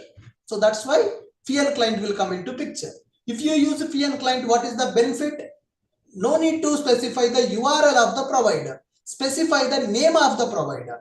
If you specify the name of the provider, then FIAN client will get the URL of the provider based on the name. If a provider having multiple URLs, then every time it will use one URL to first request go to first URL, second request go to second URL, third request will go to third URL. That is load balancing. So we can achieve load balancing by using FIAN client. Inter-service communication. Are you able to follow me?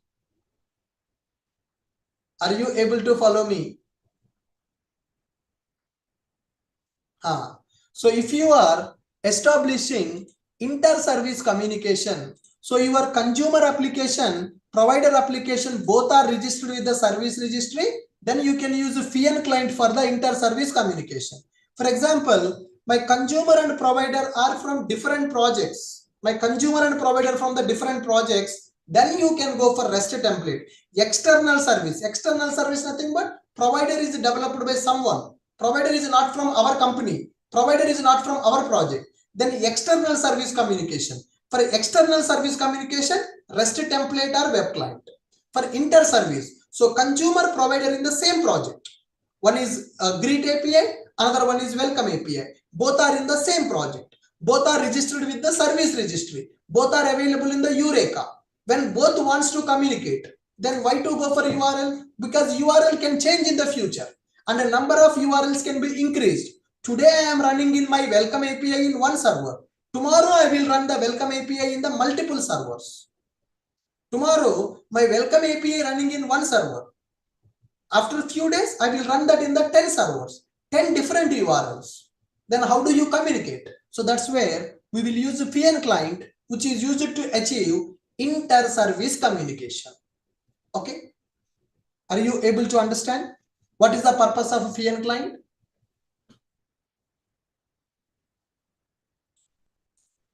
Yes. Okay.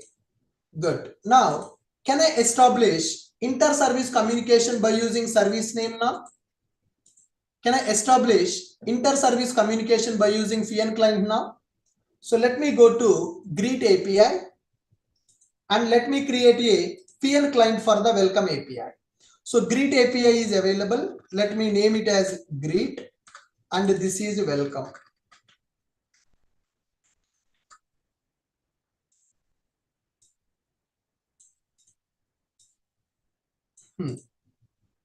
Greet API is available. Welcome API is available. When I send the request to the Greet API should communicate with the Welcome API by using FIAN client. Now tell me where we need to create the FIAN client. Which service want to access which service, guys? By looking at the diagram, can you tell me which service want to access which service?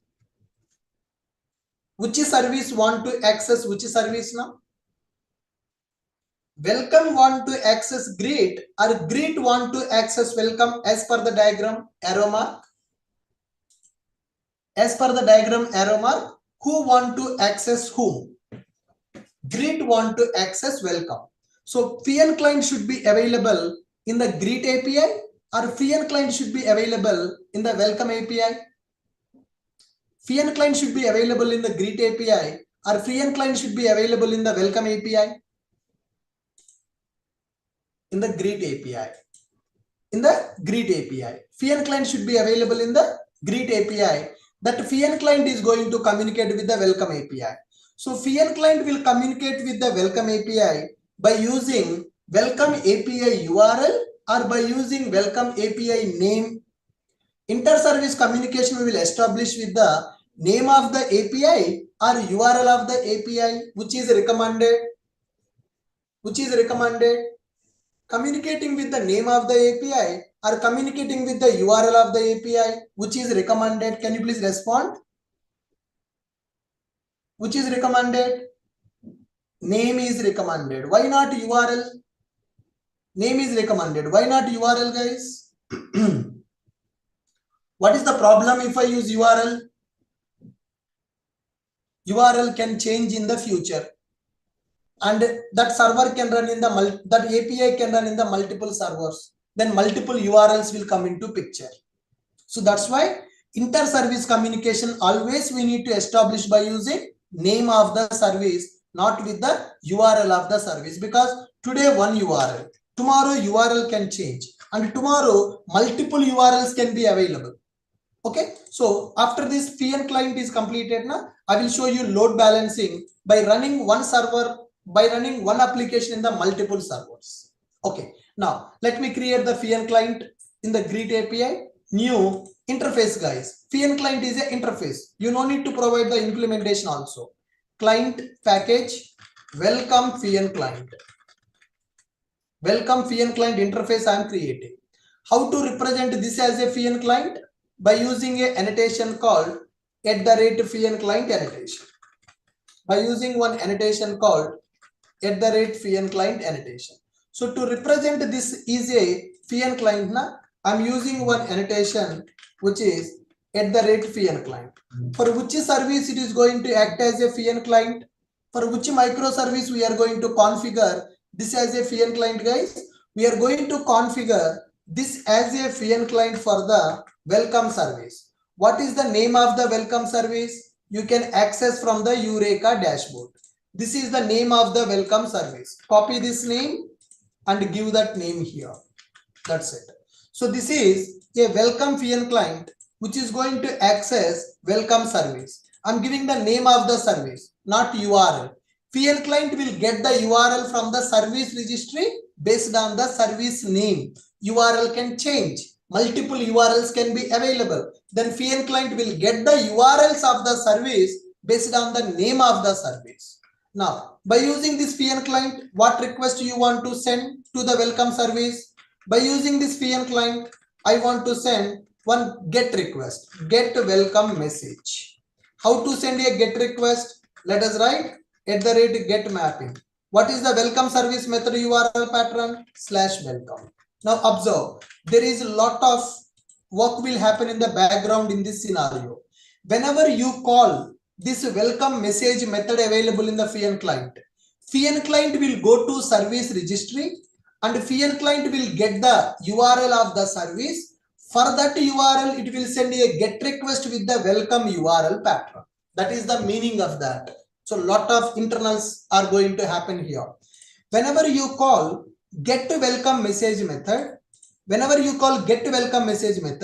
FIAN client is going to contact with the service registry, service discovery. Why people will call it as a discovery? It is used to discover the service URLs based on the service name. So when I call this method using FIAN client is an interface. I don't need to provide the implementation. Spring Cloud will take care of the implementation. So when you create the JPA repository, we are not creating the implementation. Data JPA will provide the implementation. Similarly, when we create the FIAN client interface, implementation will be provided in the runtime by the Spring Cloud. So when you call this method of FIAN client, then what will happen in the background? FIAN client will go to the service registry, will get the service URL based on the service name and will send the GET request to that service by using /welcome URL pattern. In the welcome REST controller, we have that GET request method. So if you see welcome service, welcome REST controller, there is a GET request method available with the /welcome. So I want to send a GET request to the /welcome. That's why I'm configuring that in the FIAN client method. GET welcome message method available. So I want to send a GET request to the welcome service by using this method. So when you call this method, FEAN client will get the URL of the service. That service can have one URL, it can have multiple URLs. If it is having one URL, send the request to that URL directly. If it is having multiple URLs, then FEAN client will implement load balancing. First request will go to first server, second request will go to second server. I will show you practically. Now, send a GET request to the welcome service / welcome URL pattern. Where is the URL of the welcome service? Eureka server knows that. My FEAN client will talk to Eureka server, will get the service URL, and to that service URL, it will send a GET request with the / welcome. That is FEAN client inter-service communication. Now let me call this FEAN client method.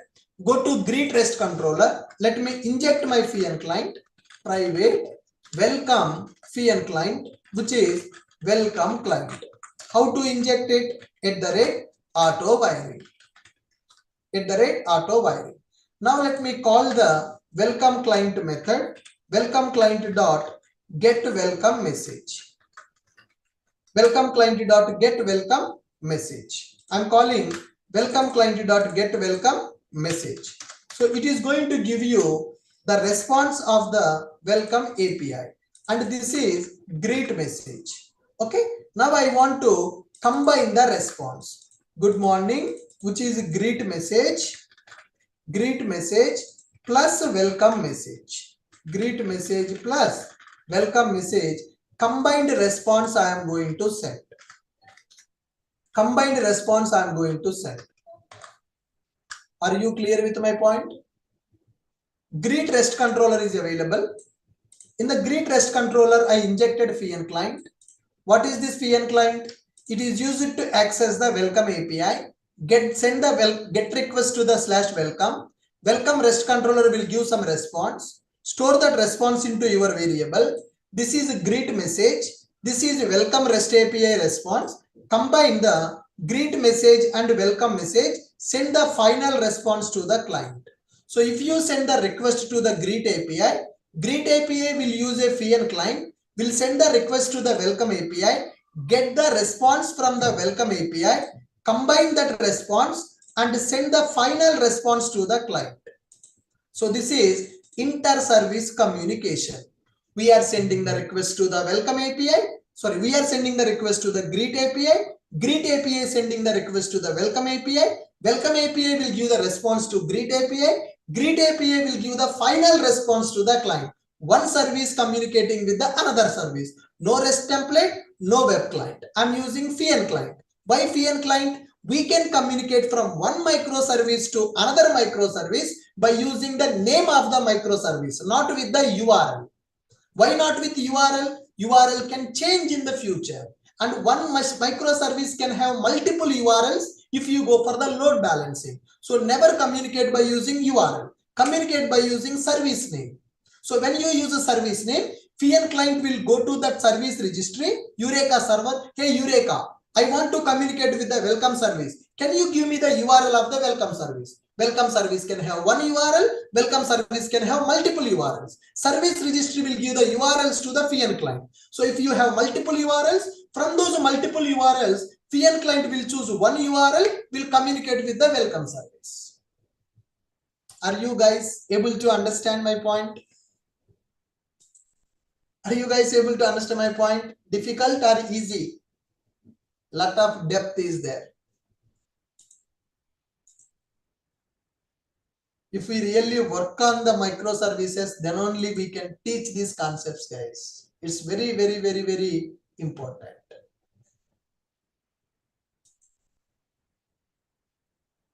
It's very, very, very important. Okay, can we test it? The FEAN client is working as expected or not?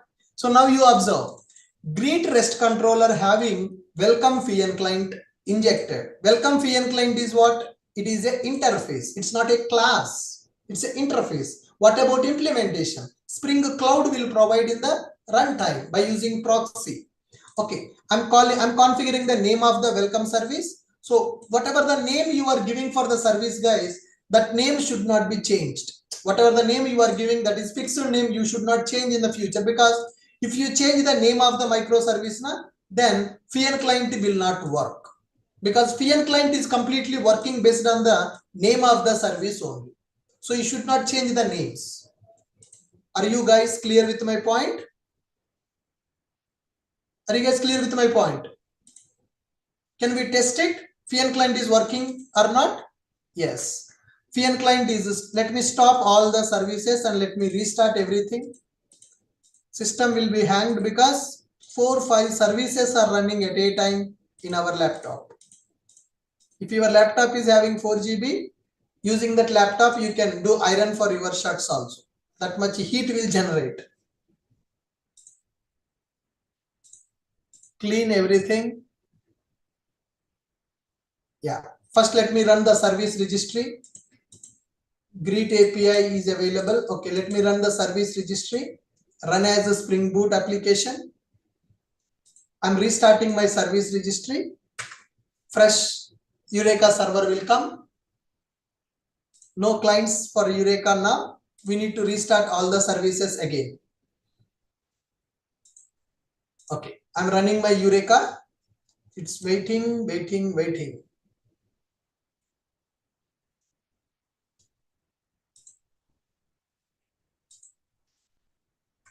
Yeah, Eureka server started. Eureka dashboard we can see. Currently, any instances available in the Eureka? No instances available in the Eureka. Brand new Eureka server started.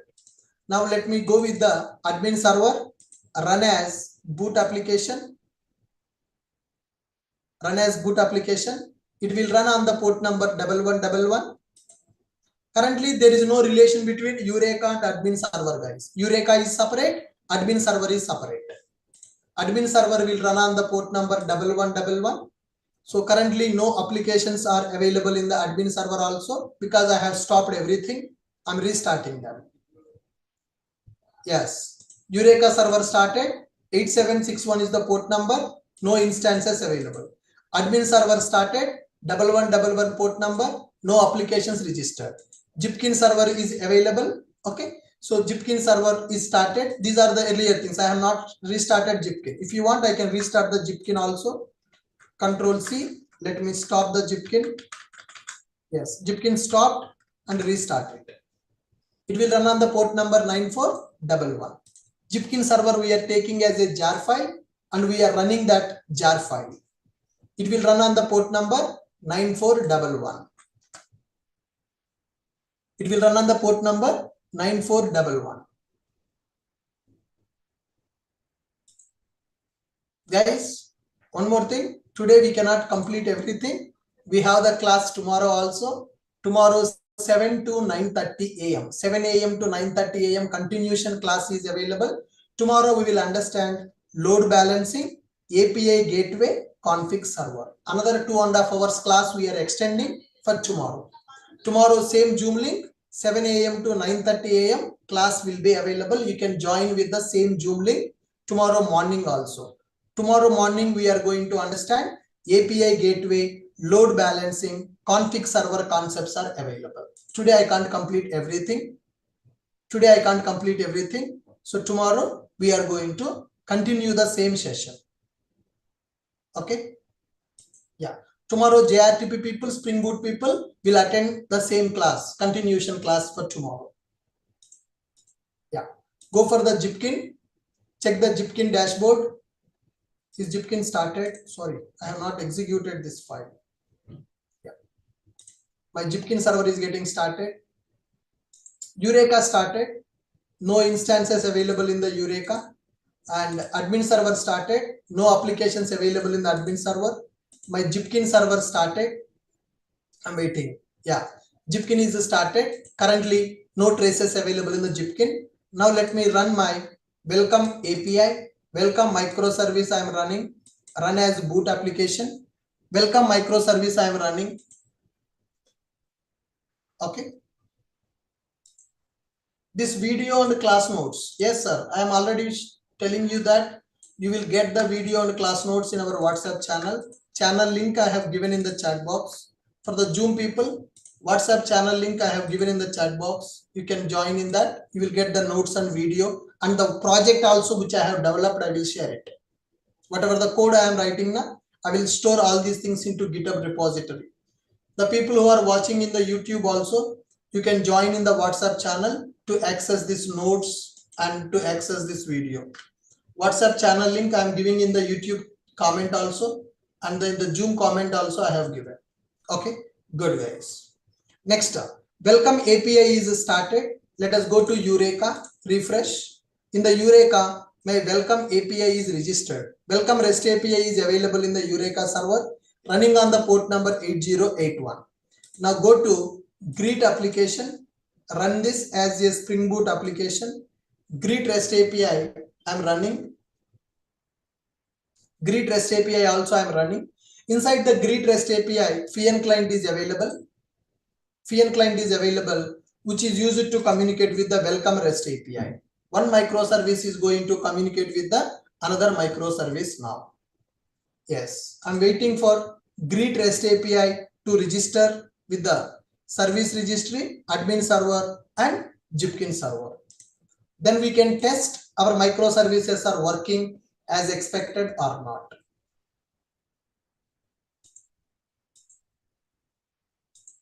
Currently, welcome service registered with Eureka. It is up and running. It is running on the port number 8081.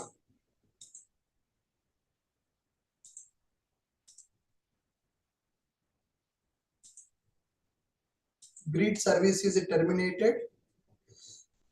Application failed to start. Welcome FIAN client that could not be found. Okay, so welcome API, when I use FIAN client, it is not able to read that. So let me write one annotation called enable FIAN clients annotation. 2 minutes. Enable FIAN clients annotation I am configuring. Okay, let me start my Greet API again. Run as boot application. I'm running my Greet API, guys. I forgot to add this annotation called enable FIAN clients. Now I added enable FIAN clients. Service ID not legal name, 0 first welcome service. It is not considering that service name properly.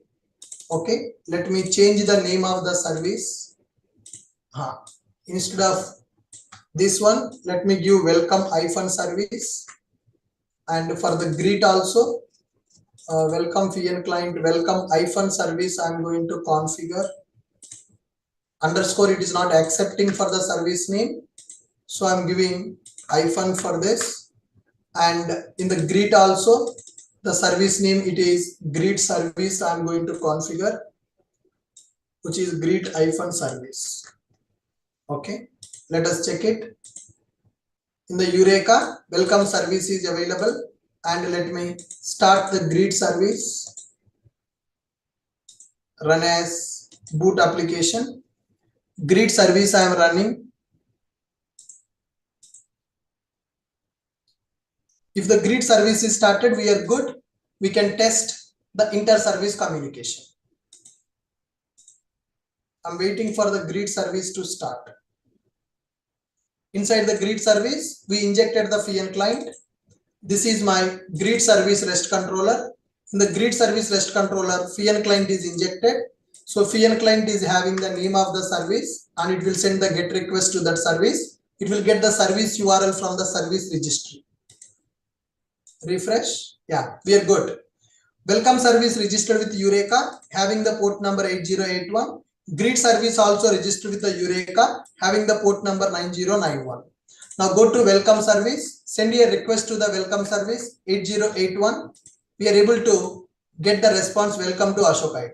Send a request to the Greet service. Earlier, when I send the request to the Greet service, I got the response as good morning.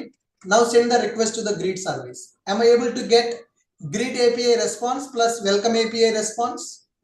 Can we say inter-service communication is working now? If you send the request to the Greet API, it is giving greet API response plus welcome API response also. Can we say inter-service communication is working? Can we say inter-service communication is working? Now, if you see in my greet REST controller, what is available? Welcome FIAN client is available.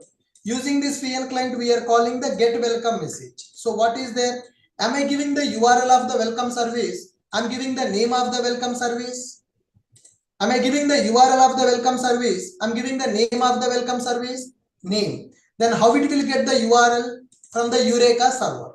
In the Eureka server, service name available, service URL is available. So FIAN client will get the service URL based on the service name and will send a request to that service, and it will give the response from that.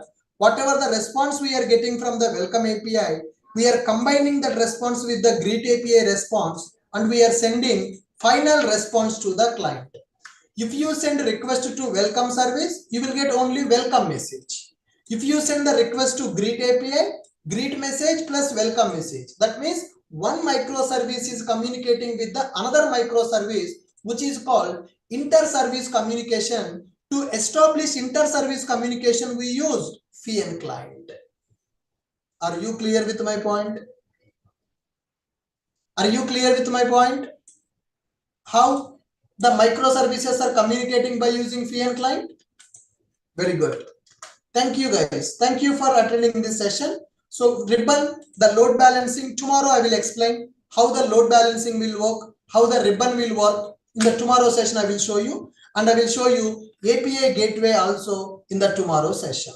So today, so I think already almost 2 hours 40 minutes of time we spent.